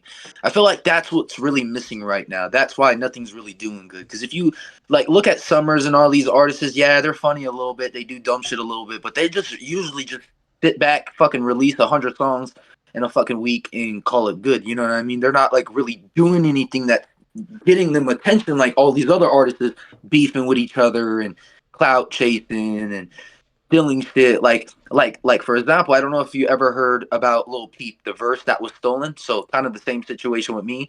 These 16-year-old Dax. kids got a song with Lil Peep from one of his friends or something that was unreleased, and that he owned and he sold it to them.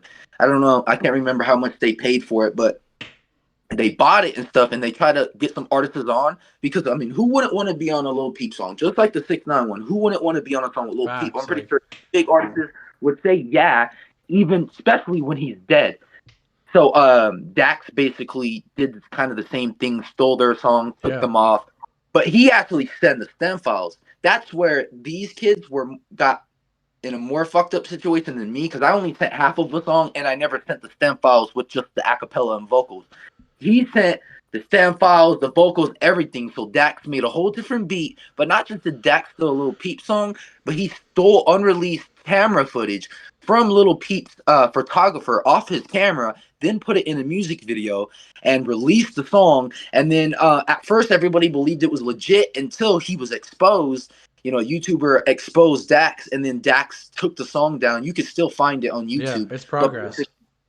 yeah, him. Yeah. But it's like the same thing with him, you know. A lot of these artists out here are just either clout chasing way too hard, or they're just like scamming people. And I feel like 90% of rappers scam. It's like you don't know who to trust. It's like end of the day, this is business.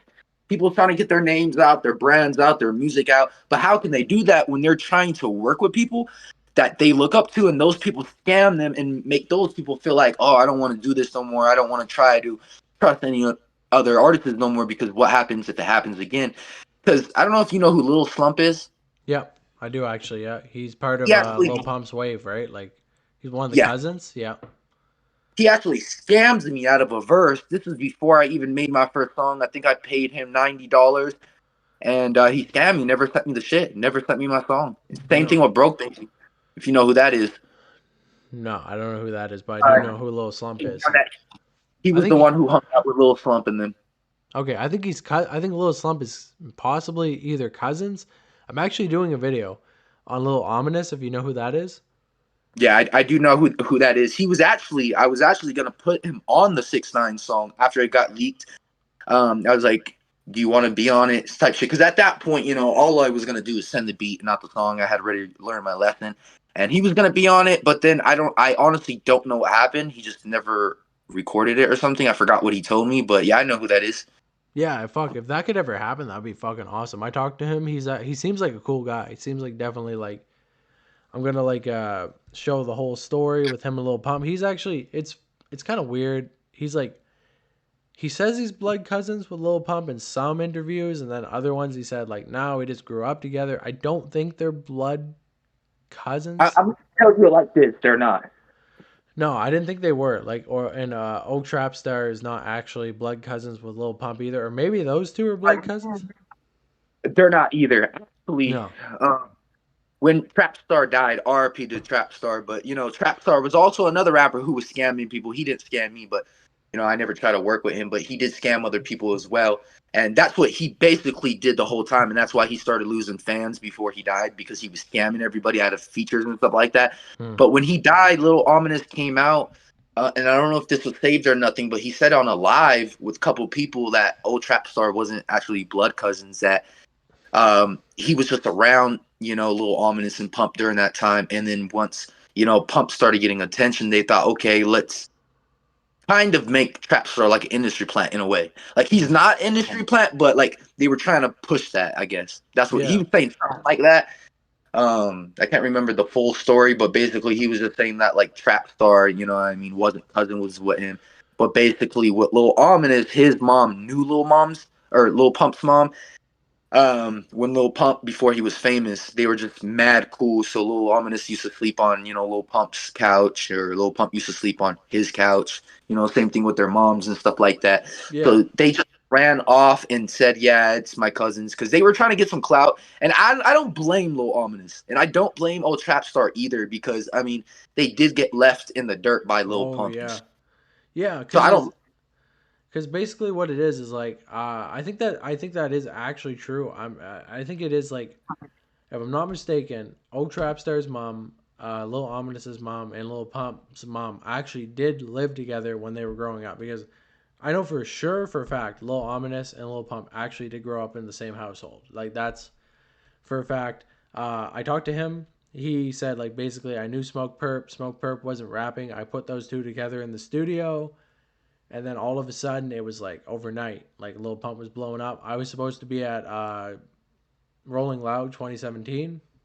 I wasn't invited, but I still went in the audience because at the end of the day, like even though we're not blood cousins, that's still my little bro. Like, and then after a while, Pump kept fucking him over, kept fucking him over, kept fucking him over, and then that's when he started to come out against him. And then it was like everyone was calling him a clout chaser.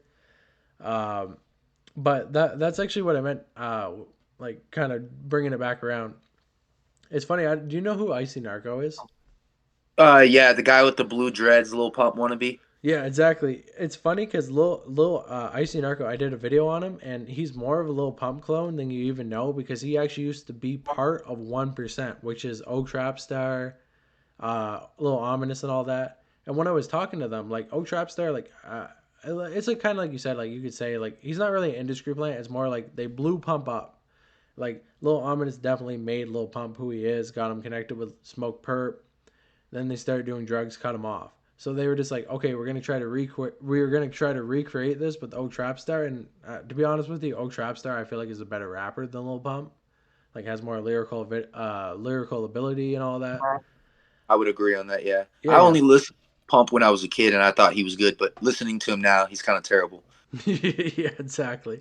But Icy Narco, when he first blew up, he had a song called Niagara Viagra. And if you look at that, he's not the blue narco. He has like the same little pump type shit. And I asked But little the brown ones, right? yeah, exactly. Or He looked just like Little Pump. And I asked Ominous, I'm like, was that not weird to like have some guy around you that just like looked just like your cousin? He's like, it was weird. It honestly was weird, but like we still fucked with each other and all that. Like we still like because at the end of the day we were just trying to like set up a new person to be like the next big thing. And I'm like, I don't blame you. I don't. And this is what people think. This is what it's funny. Everybody who like I've fought with so far is like, oh, but I don't give a fuck if you're an industry plant. I don't give a fuck if you're trying to clout chase. I know that I know that's how the industry goes. I don't give a fuck about that. If you're not a pedophile, I'm not gonna be like mad at you. You know what I mean? Like right. I know how that's how that shit goes. But anyways, I was just gonna say, Skinny from the Nine in a way was also a little pump clone. And did you know that Skinny from the Nine actually was the original one who put the Island Boys on? Really? Yeah, there's because Skinny from the Nine was still popping back in the day. He was the original one that used to get. So I was wondering, like, you were never on live stream with Skinny. I was never on. Well, I was never on live stream with him. But after the 6ix9ine situation, I would go live, and he would join my Instagram, and I would see Skinny from the Nine has joined the live. He wouldn't comment or nothing, but he would like low key watch me without me knowing. Same thing with his brother. I would see his brother pop in on his account, but Yeah. I never actually went live with Skinny from the Nine. But I remember though, during the whole Island Boy wave and stuff, kind of after they blew up, they started like talking and I don't know if they knew Skinny from the Nine before the fame or what, but all I know is they started going live with the Island Boys and stuff like kind of after they blew up and stuff. Yeah, Because I because mean, Skinny from the Nine was trying to go live with anybody. He fell off. I mean, doesn't I mean main account got deleted. oh, did it really? I didn't even know that. Is there a Yeah, that's reason for why I that? can't. Huh? Is it? I'm not sure. The weird thing is his account got banned or something, and then he got a new account with the same exact username or something, Skinny from the Nine with the blue check mark, but he had less followers. I think he had 58 when I seen his 58,000 when I seen his new page, and his original page had almost a million followers, if I could remember correctly. It was either like 800,000 or 900,000, but he was close to a million. Yeah. And that's I can't like go in and see the actual DMs with him no more. I just have screenshots and screen recording saved of it. That's why I can't actually go into it and look at it no more because um, his account got banned. I also want to mention though, for that song, I had sent you know how like you said it didn't sound official, it sounded like things were jumbled. I sent him a clip of the hook, just like 2 seconds, and he added that. Like I recorded it through my phone of it playing off my computer. He had the engineer make that into an audio file and put that into the song to kind of make it sound like if 6ix9ine was rapping more. Hmm. But you could tell it just sounded very horrible and stuff. And that part he had played after the verse, but that part is the first part that plays in the original song, the actual full song. Okay. Yeah. Fuck. So from the I'm gonna have to nine, I mean, listen to that again. huh? I'm gonna have to listen to that again. I feel like we kind of made this into like a whole podcast at this point. So like at some point, I'm definitely gonna have to like maybe get you to just. Well, most of it's at the start, so I'm gonna find most of it. But if I need any more, I'll ask you again about like needing any more information on that. But two more questions I did want to ask you before we're done here is like, Yeah. uh, so did you ever meet VM? Do you know who that is? Boom, VM. Yeah, I met him in person Really, twice. really, yeah. Okay, how was that? Terrible, Yeah. but terrible.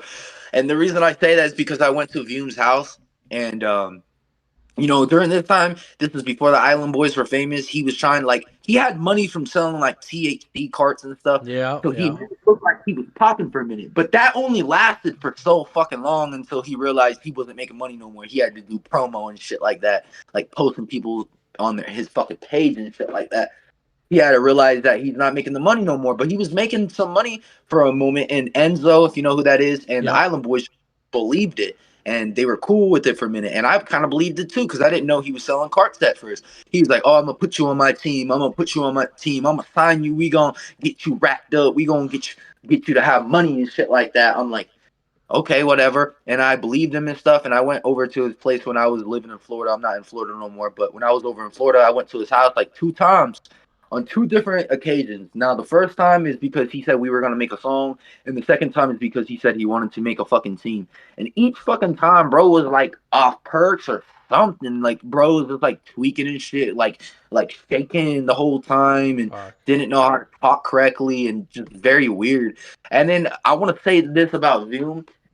View makes me feel very uncomfortable sexual wise. And I'm not saying he had a crush on me or he liked me or anything. He just feels like a person that would take advantage of a woman, if that makes sense. Yeah. Like he makes me feel like and I don't want to say the word because you can't say it on YouTube, but the R word. I feel like he would do that to a woman. Yeah, because Just the vibes I get from him. Vuum, I made a whole. I made a whole video about him. He got caught, and it's kind of funny. Just recently, I made a documentary about him. There was this whole kind of information that Vuum showed his Johnson to a little boy. I didn't know. Yep. Somebody said it was fake. Famous Criminals, if you know what that channel is. If you don't, definitely check them out. They're fucking sick. Actually shouted me out in his video, talked about it, and he's like, yeah, actually, it's real. It's definitely real. He was talking to little girls in Hollywood.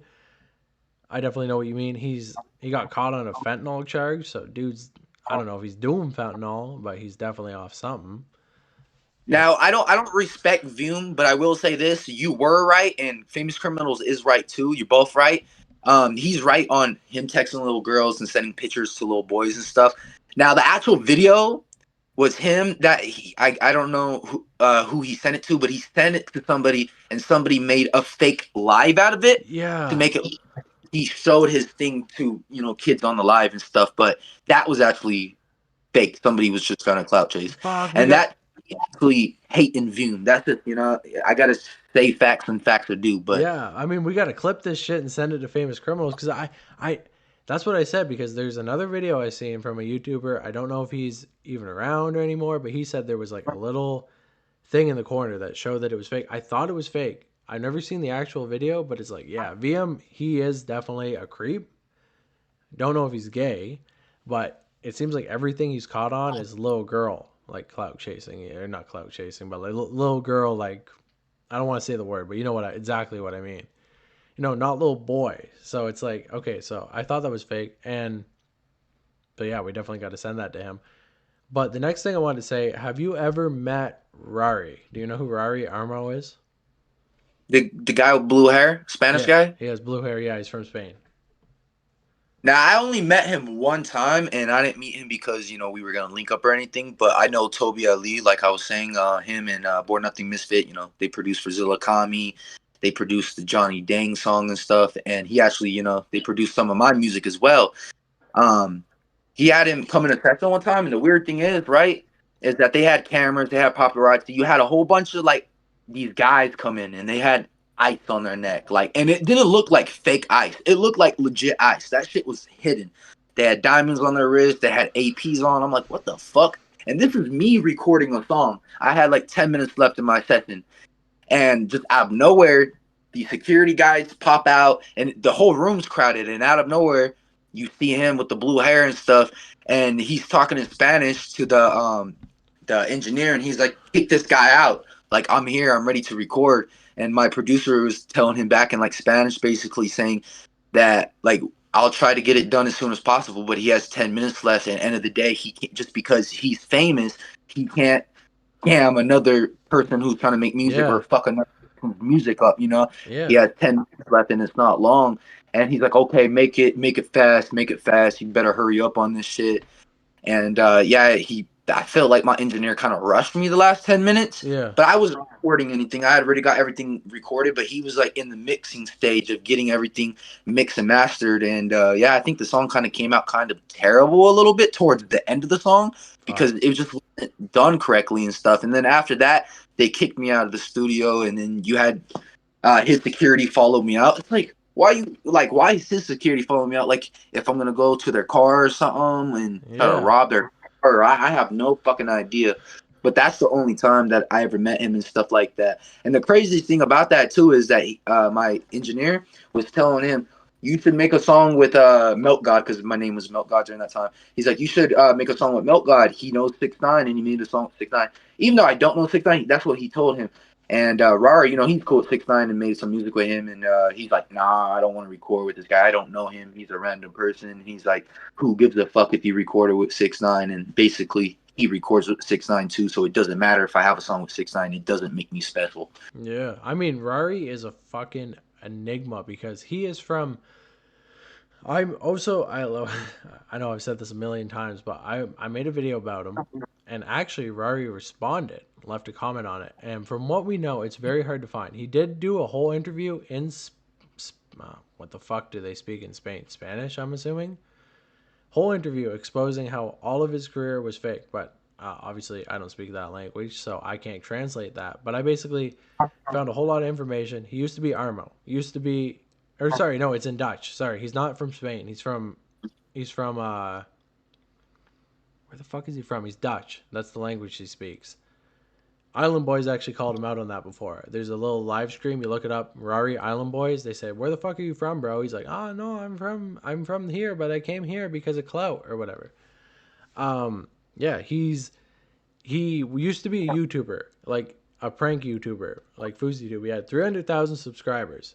He came over here, started a rap career. He used to have fake face tats too. He used to have green hair and fake face tats. If you look Armo's right up on fucking Google, you will find it.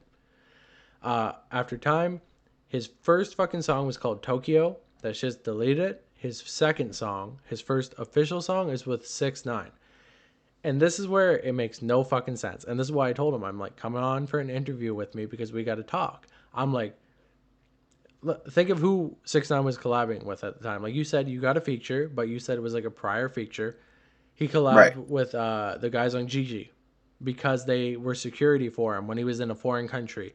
He collabed with Bobby Shmurda. Obviously, Bobby Shmurda is famous. Everybody he collabed with was either like somebody who makes sense or somebody there was a reason for. Rari, that was actually released right after 6ix9ine went to jail. That came out, and that shit makes no sense because he had no prior music. So there's a rumor going around that he basically went to a bank, said, "Give me $2 million. I'm going to get a 6ix9ine feature. I'm going to be a lit rapper." After that, but basically Rari commented, he's like, "Yeah, bro, you got as much as you could get right, but for the most part, you're wrong." Like, you know what I mean? I didn't ask for a loan, and it's like, okay, Rari, if you know Rari, if you know him in any capacity, get him to. We can do an interview because like. I'm willing to say that I'm wrong, but how the fuck did you get that 6ix9ine? How the fuck did you get that 6ix9ine feature? Because we know at the time, 6ix9ine was asking for at least $1 million because 6ix9ine was the biggest rapper in the world when Bozo came out. So that's what we're asking about. You know what I mean? But I responded to him. He didn't respond to me. He's an enigma. He really is. Because like you said, Skinny fell the fuck off. Island Boys fell the fuck off. VM was never on. But Rari, he's still doing shit. So it's either a rich family or I don't know. But if you know the guy, I would love to talk to him. I mean, no, you're definitely right on that because no 6ix9ine song, especially during that time or even now, is free or cheap. You know what I mean? You have to have money already to get a song with 6ix9ine. You know what I mean? So it goes back to kind of my situation. That's why a lot of people didn't believe me either because they didn't know the situation. They're like, how the fuck did this random kid get a song with one of the biggest rappers of all time of this generation? How's that even fucking possible? You know what I mean? But they didn't understand, people don't really understand like how the music industry works, and I got it from a producer and stuff like that. But if Rari didn't know any producer and didn't get it from a producer, he didn't know 6ix9ine and stuff, how else would he get the song with 6ix9ine? You know what I mean? He has If to he pay. took it from somebody, that wouldn't count because that would be stolen.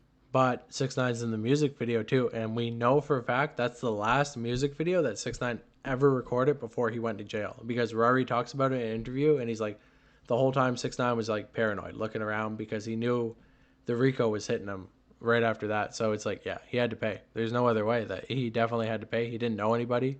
He was from the fucking Netherlands. That's where he's from, the Netherlands. It's kind of funny because people in Rari's comments will be like, "Oh, he's from Germany," because it's some sort of meme. I don't know. A lot, but yeah, I don't know. It's crazy. I wish he would come talk to me about it. He left a comment because I guess he was worried that my video was gonna go crazy and then he was gonna get exposed. But at the end of the day, we just want to know what's up with that because there's something there for sure. And Rari actually was with the Island Boys too. So, but obviously, I guess not at the same time as you. Right. And the Island Boys, I don't know. I kind of stopped talking. I mean, I was never really cool with Fly Soldier that much. You know what I mean? Because I did fucking troll him a lot. And I mean, there was even a video on YouTube of me scamming him out of money. I pretend to be like some random guy getting a feature, and I sent him a fake screenshot because I know how to use, Photoshop and stuff like that. I sent him a screenshot or something like that. But it looks so fake. That's the thing. It looks so fake, but he was just like in the hurry, in the moment that he got onto some guy's live, and he's like, "Can you send the rest of the money? You didn't send the full amount of money, and I can't send you the song yet." And they were beefing. He's like, "I don't even know who you are." He's like, "I never bought no song from you." He's like, "Nah, this is the Instagram page you told me to come talk to you on live about." And nah, it was just funny and stuff. I was always cool with Cody Red, but once they got the money and the fame, they both became fucking weird and fake. Because I remember Kodak Red was always telling me, "Milk God, you gonna make it, you gonna be a star." He was always hitting me up to go live and stuff. And then out of nowhere, the moment they blew up, he stopped talking to me really like that. And I try to talk to them, and they just act like they're better than me, just because they Yeah. blew up. And but Okay. I mean, Yeah, those guys definitely have the fucking IQ of like those guys are 12-year-olds. dumb as fuck. Okay, I'm gonna leave one more time and come back. We'll talk about Kodiak Red and then we'll end it off. But be right back. Yeah. Oh, Definitely so far, fucking fire interview. appreciate it. Yeah. Man, you were definitely underselling yourself when you said that you just knew about Skinny from the Nine. You know about all these fucking guys. Yeah, that's the weird thing too, is because I never I did have clout on TikTok for a year and a half. Like I said, everybody was making videos on me and Yeezy. I would have hundreds and thousands of people watch me. I kind of let that ego take the best of me, and then I kind of stopped going live on TikTok because people kept getting me banned and getting all my shit banned and stuff like that. But for the most part, TikTok was really what got my attention. Yeah, some people knew me about the 6ix9ine song. Some people knew me for a little house phone and the little gimmicks I did. But I didn't really put myself kind of like, how do I say, like in front of more people's eyes until I started doing TikTok. The crazy thing is, before TikTok, me knowing all these artists, same thing with Smoke Perp. I had beef with Smoke Perp and Rich the Holy Kid. fuck. Both of them, they Yeah. blocked me. I went on live with Squid Nice and trolled with Squid Nice, if you know who that is. Squid Nice. Fuck. The third troll, bro. The third troll. You should have You got know who him that on the is? song. Yeah, I know who Squid Nice is. Definitely. Man, I don't know how much I can talk about this, but yeah, I know who Squid Nice is, basically. I know a lot about Squid Nice. I know about situations that. What happened to bro? So basically, bro, this is what he told me. I don't know if I should really be saying this, but who cares? I'm gonna say it anyways. You know what I mean? We're both cool. It is what it is. So I first met Squid Nice by trolling him and beefing with him, but then somehow we became cool after that because he know the situation. He knew what I was trying to do. I was trying to make it and stuff. So he respected it and stuff. But basically, he was telling me after that he kind of, and he didn't lie. He admitted it to me like a grown man. He said ever since he kind of fell off, he just felt like, and he was never fully on. He just made it a little bit. So he just felt like that buzz wasn't there no more, and he just felt like it's kind of a waste of his time and energy to make songs. But I feel like he can come back, but he just got to be consistent. Any artist can. You just got to stay consistent. But Squid Nice he's cool as fuck. And then I know Wyland, Mostly underground people. I don't know anybody like really mainstream other than meeting, them a few times, like Lil Pump. I've met Lil Mosey. Lil Mosey's fucking weird. I mean, he's Really? cool and he has music, but he's weird. Yeah, like I was telling Lil Mosey, like I was like asked him for some advice, and he gave me like some of the most bogus bullshit advice, like if it worked for him, but he knew he did. Like he doesn't want to give the sauce to people. Nobody really big wants to give the sauce to somebody that ain't made it. So Yeah. he was just kind of giving me fake advice, and he's just kind of a weird person in person. It's hard to talk to him. You know what I mean? He's just not like he's not a cool person in real life. Like the thing is different. Like with Lil Pump, Lil Pump looks dumb as fuck on the internet, but he's really chill and he's a really nice, good guy in real life. He's Yeah. humble. Lil Mosey seems like a good guy, a chill guy on the internet, Yeah. but in reality, real life, he's just weird and stuff like that. And I don't hate Mosey; he's cool and all, but it's just you know what I mean. I think most of these rappers became weird. Most of them, 90% of these rappers became weird. But yeah, I had beef with Smoke Perk because I had messaged him for a feature. He had put on his story like 500 for promotion and 3,000 for a verse, but only today. Come DM me now. I'm answering DMs. So I sent him a message. I was like, how much for a verse? He said, what's your budget?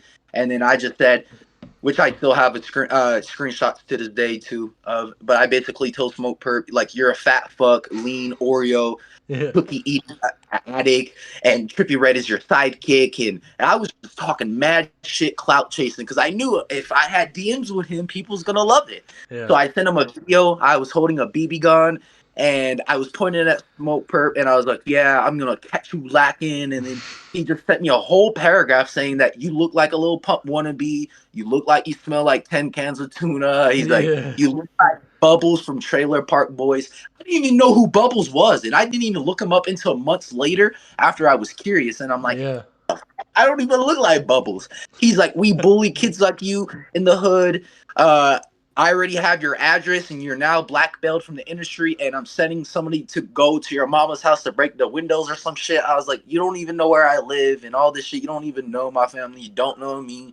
Like, it was just funny. And then Rich the Kid, I had put on my story listening to his music, and he's seen it. So I got a great opportunity a couple days later to tag him again, but I made up some story saying that he snitched, and I had paperwork, and I was going to expose him. And he literally DM'd me. He said, fuck you for trying to bring my career down, and he blocked me. But, I mean, what can I say? It was kind of fucked up for me trying to spread some fake rumors on his name, but I mean, I know a lot of artists, a lot. I just never made it myself. Like, it's just easy. Like from what you're saying, it's just easy to get under these guys' skin. Like that's what I've been saying the whole time. Like Kid Trunks, all these guys. Like I've been saying, like I'm like, you guys want to come out on? You want to talk? I don't know why they don't play into it. It's like kind of what you're saying. Like why don't they play into this image? Like I know Smoke Perp, like the whole kind of thing is like Smoke Perp fell off after Russ's goons beat the fuck out of him, right? Like that's the whole thing. It's like I feel like that wouldn't have taken Smoke Perp down. I feel like he got taken down from laziness. It's kind of like the whole like Lil Xan got taken down from like dissing Tupac. Like I know for a fact that's not what took Lil Xan down. The thing that took Lil Xan down was that he didn't fucking make music that was like worth listening to. Because I was a big fan of Lil Xan back in the day. Have you ever met him?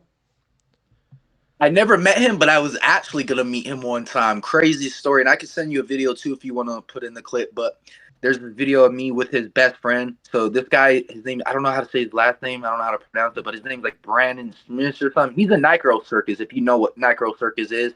It's like for BMX bikers, pro scooter. Stephen Cannon? Like, is it like connected to Stephen Cannon in any way? You know who that is? I'm not sure if he's connected to Steve Cannon, but I know he's connected to Jack Harlow. He's good friends with him. He's good friends with Lil Xan. And he's good friends with Tasky, which Tasky actually noticed me when I was trolling the Island Boys on the Green Hat, if you know who Green Hat is. I do know who Green Hat is, yes. Fuck. You know him too. That's crazy. Fuck. Yeah, I know him. And actually, I will say this about Green Hat. I love the guy, man. He's the actual humble dude.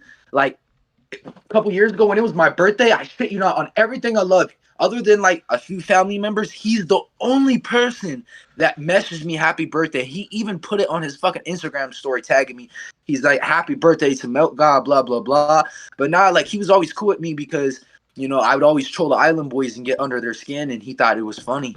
He loved it. He ate that shit up. But Green Hat's actually a good person in real life. Yeah, not like the Island Boys. Like, they're weird as fuck. because he's just like regular, right? Like that. I don't know a whole lot about him besides the fact like I've seen videos where like I don't know if it's Fly Soldier or whichever one it was. Is like he's got the same wad of bills that he always has. He's like, bro, I'm flexing up on you. And he's like, bro, all my money's in a fucking bank account. Because when you're normal, you don't have a fucking stack of money. And I was like, Right. that's hilarious. That's fucking But back hilarious. to the Little Xan story. Yeah. Little Xan was in my city, and obviously Lil Xan's gonna be too big to open up my DMs. So Brandon, I seen him on Lil Xan's story, and he was posting and stuff.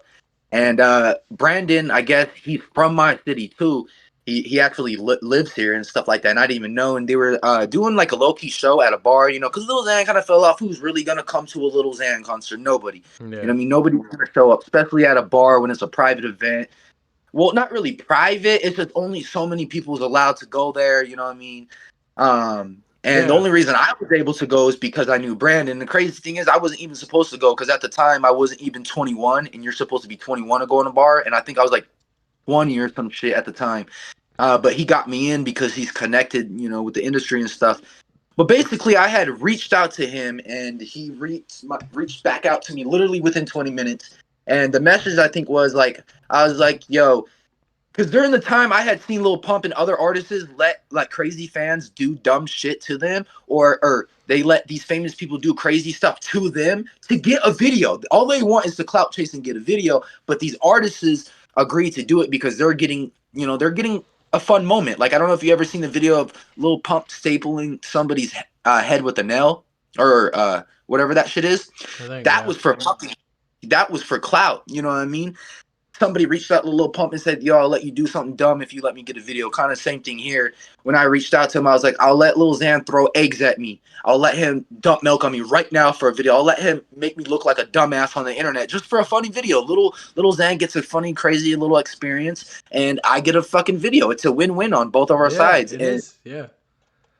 He legit told me that's a lame idea. He's like, it's stupid. I think there's a better idea. I was like, what's the idea? And to be honest, this idea sounds dumb to me, but he said him and Xan would fuck with it if he let me pour a whole bunch of Henny on me, which I don't see how that's funnier than throwing eggs on me and milk, dumping Henny. What's the fucking... No. It's not funny, but basically Lil Xan was supposed to be at that bar, and Lil Xan missed his fucking flight, and I'm there with all my buddies. My buddies didn't believe I was about to link up with Lil Xan and make a video. They didn't believe me. You know what I mean? No. And this was after, because when I first hit him up, he had told me that they had just barely left. They had just barely left the fucking airport to go to Chicago. So I was like, fuck. He's like, but don't worry, bro. We're going to be back in like a month or two in October, and then we can do the video then if you're still down to do it. I'm like, okay, I'm down to do it. And when the day came, I told all my buddies. They didn't believe me. You know what I mean? They didn't believe I knew Brandon. They didn't know I, believe Lil Xan. So they all go to the bar with me, and nobody sees nobody. But Brandon's downstairs at the bar, where the pool table and everything's at. Nobody's on the top. That's just old ass people getting drunk watching, the UFC fights and shit on the big screen. But downstairs is where everybody's getting lit. All the youngins are. It's a private event. So everybody's down there vibing and shit like that. And I just decided to walk down there. And I ended up walking down there, and I seen Brandon. I walk up to Brandon. I was like, yo, bro. He's like, oh, you made it in. Good. And he's like, we're waiting for Xan. And then literally 20 minutes later, Xan called him. He's like, oh, I missed my flight, bro. He was in California at the time. He's like, oh, I can't come, bro. We're like, fuck. So everybody's mad. Everybody's upset in the private event because, people wasted their time. Nobody's performing. So they got some city-ass artist that was already there that was local to perform. Nobody's, like, getting lit. There's only, like, maybe, like, 30 people in this whole little bar thing. And, yeah, but I could have met Lil Xan, and I was so fucking upset because nobody believed me. All my friends didn't believe me. But then when they seen I met Brandon, I even made some content with him, they're like, okay. Like, it might be legit, but then at the same time, they were still doubting me because Lil Xan never showed up. But like I said, a lot of these people don't understand how music and content works. They don't understand how the industry works. They think, you know what I mean? If you say you're going to work with somebody, if there's no video, then that means you never worked with them. You never almost even work with them. And I don't know why people do that shit. I don't know if it's because these people are already famous and they're already stars. So it's kind of hard for these people to believe that these people could be linking up with people. Like, trust me, like, what's her name?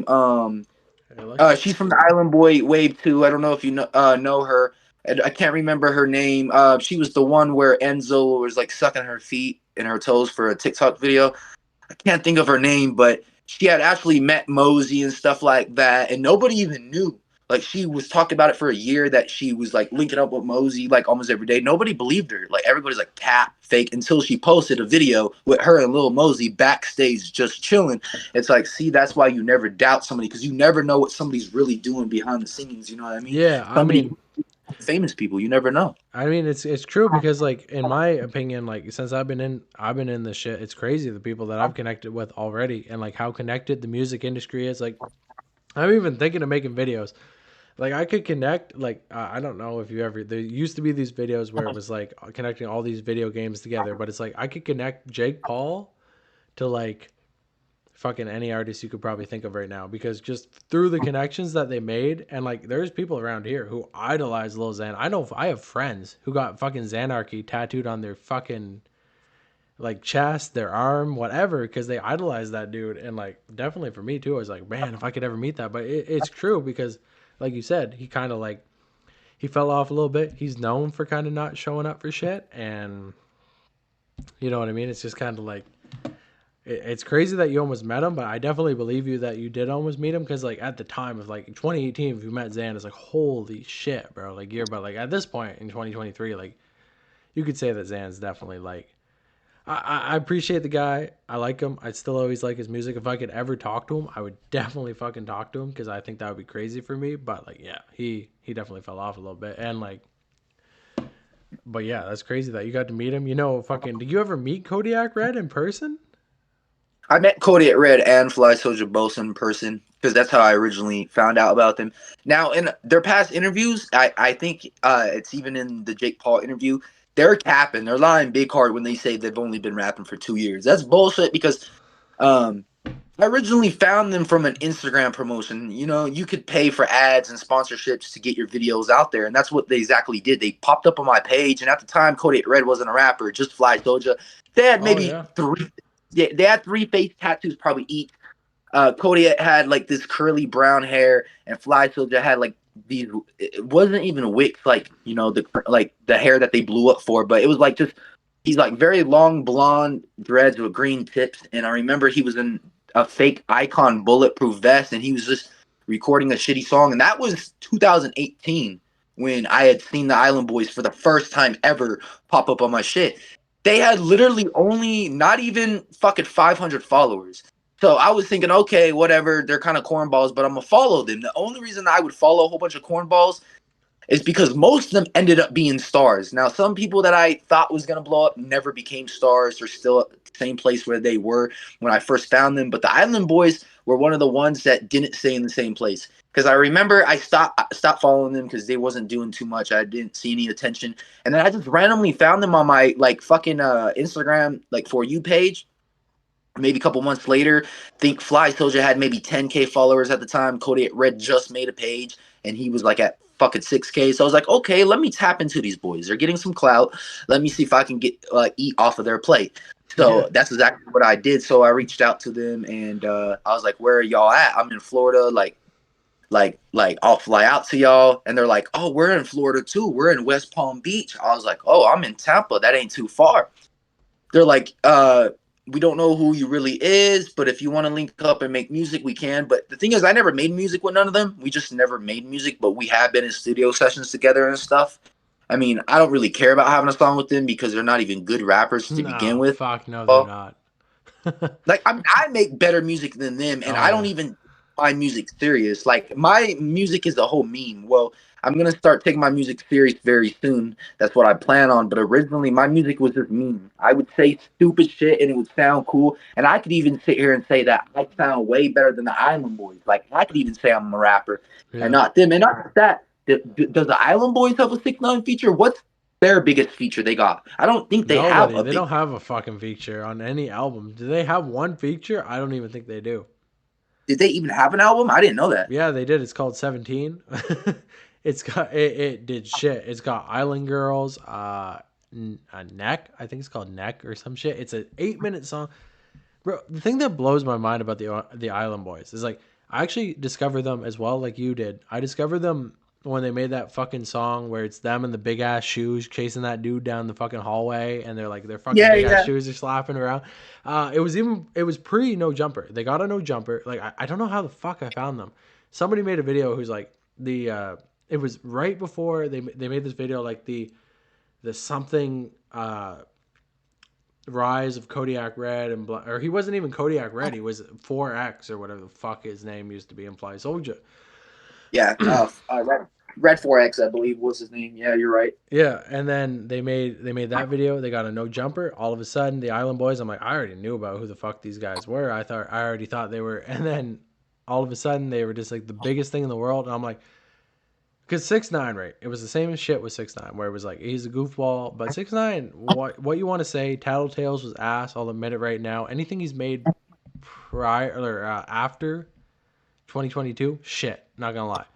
But Right. it was like it's like it blows my mind that like both of them just don't even know how to make music. Like they don't even like I seen a fucking interview with either one of the fucking Island Boys where they're like, why is it when I make like sad music nobody listens, but they listen to my goofy ass Island Boys shit? And the guy on the interview was like, he knew that they would freak out if he said anything, so he's like, I don't know, man. It's like because your music is fucking shit. Like I'm not a fucking good rapper, but I guarantee I can make a better song than the Island Boys because they're just like they sound like NBA YoungBoy fucking. Well, I mean, look at the first fucking or look at the Island Boy song, right? Look at the TikTok version. Look at the version that I can't remember his name. I think his name is like Nitness or whatever. He makes remixes. Look at that version and look at the official Island Boy song version.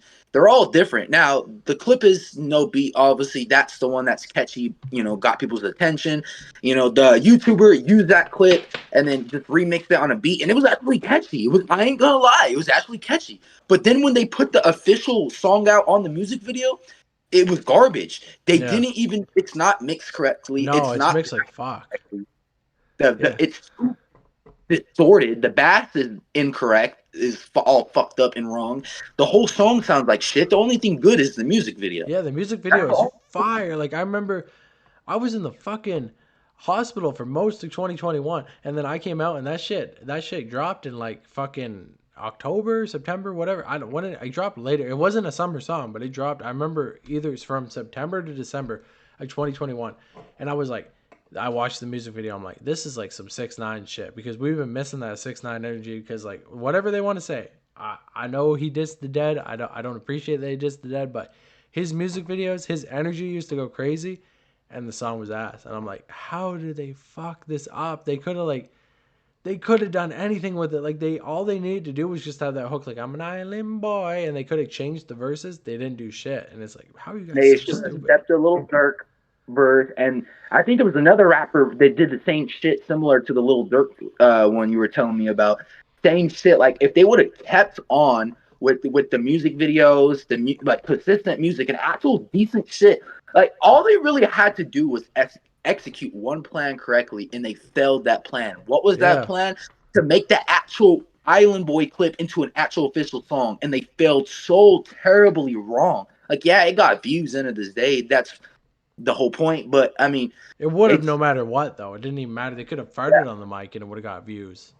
But if it was actually mixed professional and they actually maybe, I feel like if they kept the hook, the stupid goofy lyrics, but then somebody actually ghost wrote them some verses, some actual good verses, and they did all that shit, I feel like that song would have been like super, super, super big. Yeah. But they fucked up every opportunity, and then they walk off to Jake Paul. If that would have been me, I don't give a fuck if Jake Paul would call me trash to my face or tell me I'm the worst person alive. I'm not gonna walk off a fucking interview that's gonna get me views, because I mean, the longer you're on the interview, the more views you're gonna get. The less you're on an interview, the less views you're gonna get. I think that's how like shit kind of works, because like I feel like if their interview was more official, more solid, they didn't like dip out, they got the features, they made the song correctly, they didn't have weird people around them like pedophiles like Voom and stuff, I feel like they would definitely be at top. But then they started signing all these shitty ass wannabe Island Boys. And I don't know if you remember, but like Baby Los and all of them, other than Trillo, I don't know where the fuck Trillo came from, but everyone else was from that live community that they try to. There's 5 Island Boys, right? There's the big ass tall motherfucker. There's the dude who's like, he's a black dude. And I remember he's the 4th Island Boy. And I was like, who the fuck is this? And by the time Vuem was an Island Boy, I wasn't even following that shit anymore. It was just I seen it from Famous Criminals. But fuck, what was I gonna say? It's like you said, Island Boys, like that song. I don't know. Betrayed is the same shit. Betrayed by Lil Xan. The verses are fucking stupid. Your pussy tastes like Skittles, da da da. And you can really taste the rainbow. What? But the hook is good, and like I agree with you. If they could have done that shit, it's it's insane to me. But just to go to one more thing before we finish off here, you were saying like, why do all these rappers scam? And I'm like, I feel like most rappers, this is the way you got to be if you're going to be an artist. Anything you're going to be, you got to believe in yourself that you're going to be that shit. I've been talking to a lot of YouTubers who are older than me, 30, Right. 25. They're like, little bro, you ain't gonna be shit. They're like, I gotta be honest with you. I've been at this 10 years. You're never gonna be anything. You gotta chill. And I'm like, no, I believe that I'm actually gonna be some shit on this. I'm telling you right now. And I feel like with rappers, a lot of them are, and I've had friends with this, lazy bums who get famous off some shit. They get famous off some like making a good song, and then they don't know like fuck, like probably like me or you. If you got a hit song right now, you would know what to do. You'd be in the fucking studio right now. You'd be making another song. You'd be getting a good feature. Like this is how. Look at anybody. 6ix9ine, right? Gummo.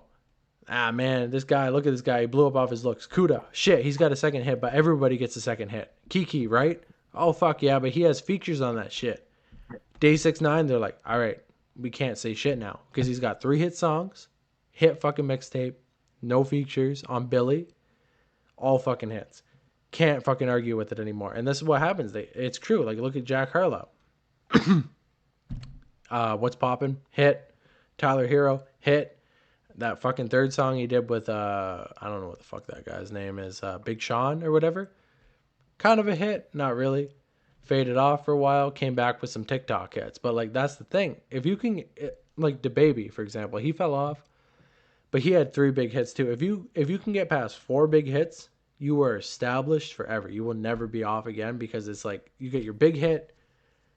It is what it is. Everybody knows after you blow, the second hit's going to be big too. It just is. It doesn't matter what it is. Like Lil Xan, he had Deceived after Betrayed, was a big hit. Sounded the same. People didn't like it. DaBaby, I forget what the fuck his second hit was. Wasn't it that shit with Quavo? I don't remember. It was like Babysitter. Hotel Lobby. What's that?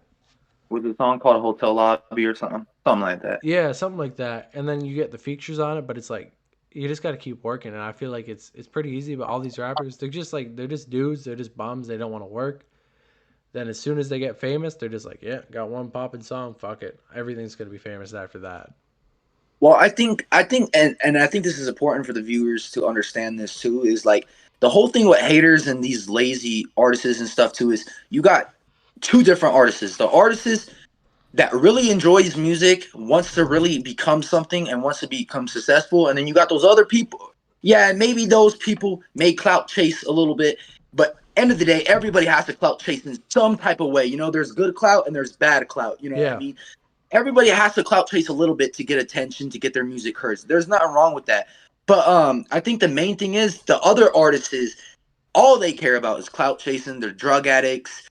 These people come from the hood. Like, look at Boot Gang, for example. Like, you grab somebody randomly out of the hood and you randomly give them fame overnight and money overnight. What do you think is going to happen? Nothing great is going to happen out of that. Some of these people weren't ready for it. But the people who's been working all these years, like you said, like, you know, like they're telling you, oh, you can't do this and stuff, but you got to keep on going. It's true. You got to keep on going. You got to keep on going because this shit doesn't happen over fucking night. And that's what these people don't realize.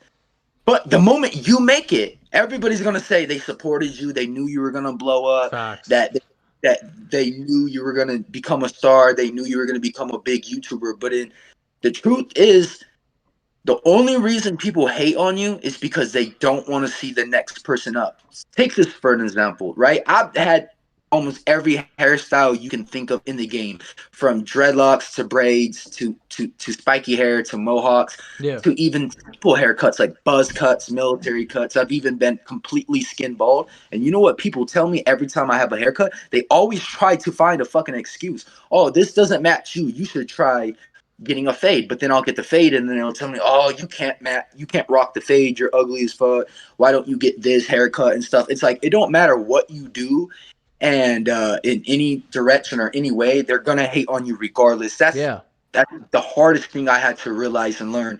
Like another example, like for example, like they'll tell you, they'll hate on you for one thing, but then when you find a way to cover that up or to fix that and they can't hate on you for it no more, they come up with the next fucking thing to hate on you. It's like they have hate on hate on hate. But the thing is, back in my day when YouTubers and celebrities were really blown up, haters were really kids, like 12-year-olds, 13-year-olds. What I noticed last couple years, kids don't really be hating on people. They just be following all the trends. They follow all the celebrities. They fuck with all the rappers and stuff.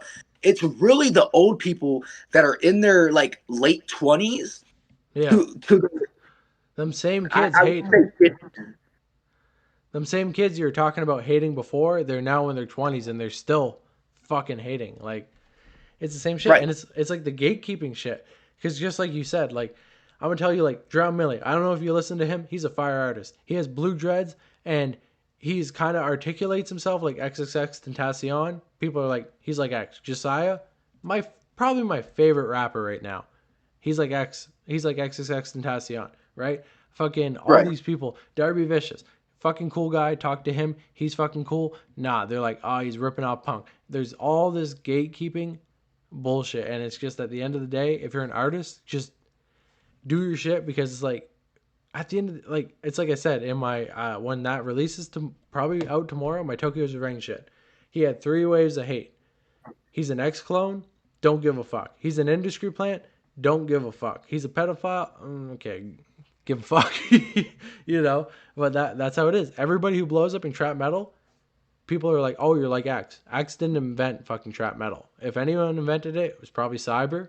Even still, we don't know who invented it. DMX, Waka Flocka, all these people did it. So at the end of the day, yeah. You want to know the craziest part too about it too is for example, Lil Pump, when he started like making music and started kind of, you know, going viral, but he wasn't too big, everybody compared him to Lil Uzi Vert. Yeah. They all compared him to Lil. Same thing with Juice WRLD.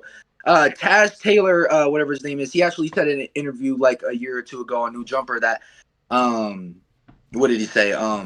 He was compared to Uzi. People thought he was the Uzi clone, so nobody would sign him. Yeah, I remember that. Yeah. So but the moment Lil Pump fully was on, did anybody say he was a little Uzi clone no more? No. But people like Icy Narco and stuff, everybody started saying, you're trying to be like Lil Pump because your hair. You're trying to be like Lil Pump. Same thing with the Island Boys, right? Nobody would, like, when I had my dreads, nobody would say I'm a wannabe Island Boy. No, like, people with dreads and stuff, no, we weren't getting called Island Boys. But then when the Island, like, they were calling the Island Boys wannabe Lil Pumps with their hair and stuff. But the moment the Island Boys became, like, celebrities, like, big celebrities, right? Everybody started calling other people, you just want to be an Island Boy. It was no longer, oh, you want to be like Lil Pump. It's like, no, you want to be like Island Boy. Yeah. For like example, like if I blow up and I make it big, everybody is gonna start telling other people that are trying to make it, oh, you're copying Milk God. Just stop it. Stop it. So the whole gatekeeping thing is the hardest thing any artist or content creator has to deal with. And not just that, you lose a lot of people in the process. When I started making music, I lost all my family. I lost a majority of everybody in my life because, you know, at that point, you know, nobody wants to see you on top. Nobody. You have to keep pushing, and nobody can see your vision but you. Like, I can't see your vision fully. You can't see my vision fully. Same thing with everyone else in the rest of the world. And I think that's why people just love to hate, because they can't see the vision. They just see it like, okay, this is dumb. It's never going to make it. But the person who's making the actual content and music, they see the vision. That's why they're doing that. Like I've said during out my whole career, I would not be doing this if I didn't think I had potential or didn't think I had a chance to make millions of dollars. If I didn't think I had any chance of any of that or any potential, I wouldn't be doing any of this shit right now, because it'd be a waste of my time. Exactly. And that's like, this is the final thing I want to like end off with, because that's a very similar thing to what you're saying. Every video I make, for example, Cyber, in my opinion, he's the father of trap metal, right? People are like, nah, it's Black Cray, it's Bones, it's this person, DMX, right? Same with, I made a video on Bones. In my opinion, Bones is the original SoundCloud rapper. He blew up with Blade, he blew up with Young Lean, he blew up with all these people. People are like, nah, you gotta look at Black Cray. If I make a video on Black Cray right now, I guarantee you somebody's gonna be like, it's this person, it's this person. Creating something versus popularization actually doesn't matter. I could create something right now, it could do shit. And you could take it and make it popular. Whether I created it, people would credit me, but at the end of the day, you made it popular. So you're actually the father of that. You know what I mean? Because you're the one who like took it and made it something. And it's like you said, like I do agree. Like people like Icy Narco definitely were clout chasing Lil Pump. They were definitely like Skinny from the Nine was definitely clout chasing Lil Pump and all that. But at the end of the day, it's like you said, nobody sees the vision, nobody sees what it's gonna be, and uh, I just it's similar. Like what you said, people just don't want to see anybody try to make it farther than that because everything right now is grill. Everything right now is like opium and all that. I'm not even tapped in. I'm not even tapped in with anything. I'm fully in the underground right now, and yeah, I agree with what you're saying. I definitely think that that's like people don't see the vision until it comes, and then once it comes, they just want to knock it down immediately. Like, I think that's why everybody gives up on their career after a while because they don't see anything for a moment, and then they got all these like haters and stuff like that, and then they just give up literally everything that they've worked so hard. And I think it's literally just because people tell them, "Oh, you can't do this." They keep trying to bring them down, so then they get to a certain point, like, "Yeah, I can't do this. I'm not going to do this." And that's why those people never blow up. That's why you never hear them being successful. But the people who keep going, they become successful. Look at all the SoundCloud rappers. All of them was getting hated on before. Same thing with Trippie Redd. Everybody was saying he was trash. Nobody was liking Trippie at first. But then look at Trippie. Trippie is one of the biggest rappers right now. You know what I mean? yeah, Same thing with 6ix9ine. They were saying 6ix9ine would never blow up. And look at what happened to 6ix9ine. You know what I mean? All these artists, they were saying you ain't. I remember before they were big, they were telling them you ain't gonna be shit. Literally said the same thing about the Island Boys. That's why I never hate on somebody's dreams or passions, even no matter how dumb it may sound or be, yeah, because you never know, those people could blow up. You can't. I mean, my worst enemy that I absolutely hate and don't like could blow up. I can't say he's not gonna blow up because I don't know if he will blow up or not. So I don't know. I just feel like people need to not give a fuck what people say because that's the hardest part in your career when you first start off in your career is building a fan base because everyone says you're a wannabe, you have and they assume you have no job, they assume you're a bum, they assume you're wasting your time and life and all this dumb shit. They just start assuming all this shit on you. But then when you start getting some attention, you start getting clout, that's when everybody starts sitting down and they start watching you. And that's when, you know, you start building your name and stuff. But before that, it's the hardest thing. And that's why rappers and artists and content creators give up because they can't get past stage one. So they never get to stage two. exactly. You know what I mean? It's like to end it off here. Like there's a video I actually seen today, a Moist Critical, if you know who that is, one of the biggest YouTubers out there. He's like, you got a one chance out of a million. There's a million people out there doing what it's like. If you're a content creator, the way we're gonna end this off, you're a content creator. If you truly believe in what you're doing, and it's not just for like, because everybody wants to have a gold chain around their neck. Everybody wants to be lit. Everybody wants to be on Instagram, flex stuff. Everybody wants to flex on the people they went to high school with. Let that the fuck go. Disconnect yourself from high school. Think about what you want, and if this is what you want, you can do it. Okay, Bones, one of the most successful independent artists. Okay, he started in 2011, blew up in 2016. 5 years. Cyber, 2012, blew up in 2017. 5 years. Okay, Suicide Boys, they didn't even start rapping until they were 26 years old. Do not let anybody tell you you're too old to do this shit. Do not let anybody tell you anything about it. You know what I mean? And if I was gonna add one more thing on it, do not get fucking face tattoos and think that's gonna blow you up because that is a fucking get face tattoos after you're lit. And that, Thank God I ain't face tattoos. yeah, no, it's dumb. Everybody has face tattoos now, and it's like I think it's cool, it's whatever, but tat your body once you run out of room. Look at your face then, because I know people who can't get a job now because they tatted their face up and. It's not back in the day, yes. And you got to think, who blew off of face tattoos? X didn't have face tattoos when he blew up. Pump didn't have face tattoos when he blew up. Zan did. Okay. But Zan never really had a successful career after that. So, yeah. The only one I could think of it was maybe Lil Uzi. Yeah, maybe. Yeah. But then again, like, I feel like Lil Uzi, his skin is so dark that you don't even notice his tattoos so much. You know what I mean? Like, I feel like Yeah, that you gotta be white, white, white to really like. Lil Peep, I feel like maybe it elevated his career a little bit, but besides that, you don't notice. Like Yachty's got hella tattoos on his chest, but you don't notice that shit. mm-mm. Yeah, And depends on people's skin because like I don't know, I have good skin. Like I have some shitty tattoos on my arm, but I got to get them touched up or maybe covered up. But color sticks in my arm like so good, like so bright that people tell me every day your tattoos look like they're fake. They don't look real because they're too bright and stuff. yeah, But some people, the colors in the tattoos really stick out and look good. And then some people, like you said, you can't even notice Lil Uzi even has face tattoos. exactly. So there's no reason to get it. But yeah. Anyways, thank you for doing this interview. It was definitely very insightful. Covered a lot here. Definitely, we made it into a full interview, so we can definitely post it as that. And yeah, if wait, oh, uh, I don't even know how to end it right now because we're not official. We're not official yet. But thank you for watching, guys. Talk to you next time. One sec. Uh, I'm just gonna cut this part. How do I get out of this? I don't know how to minimize you.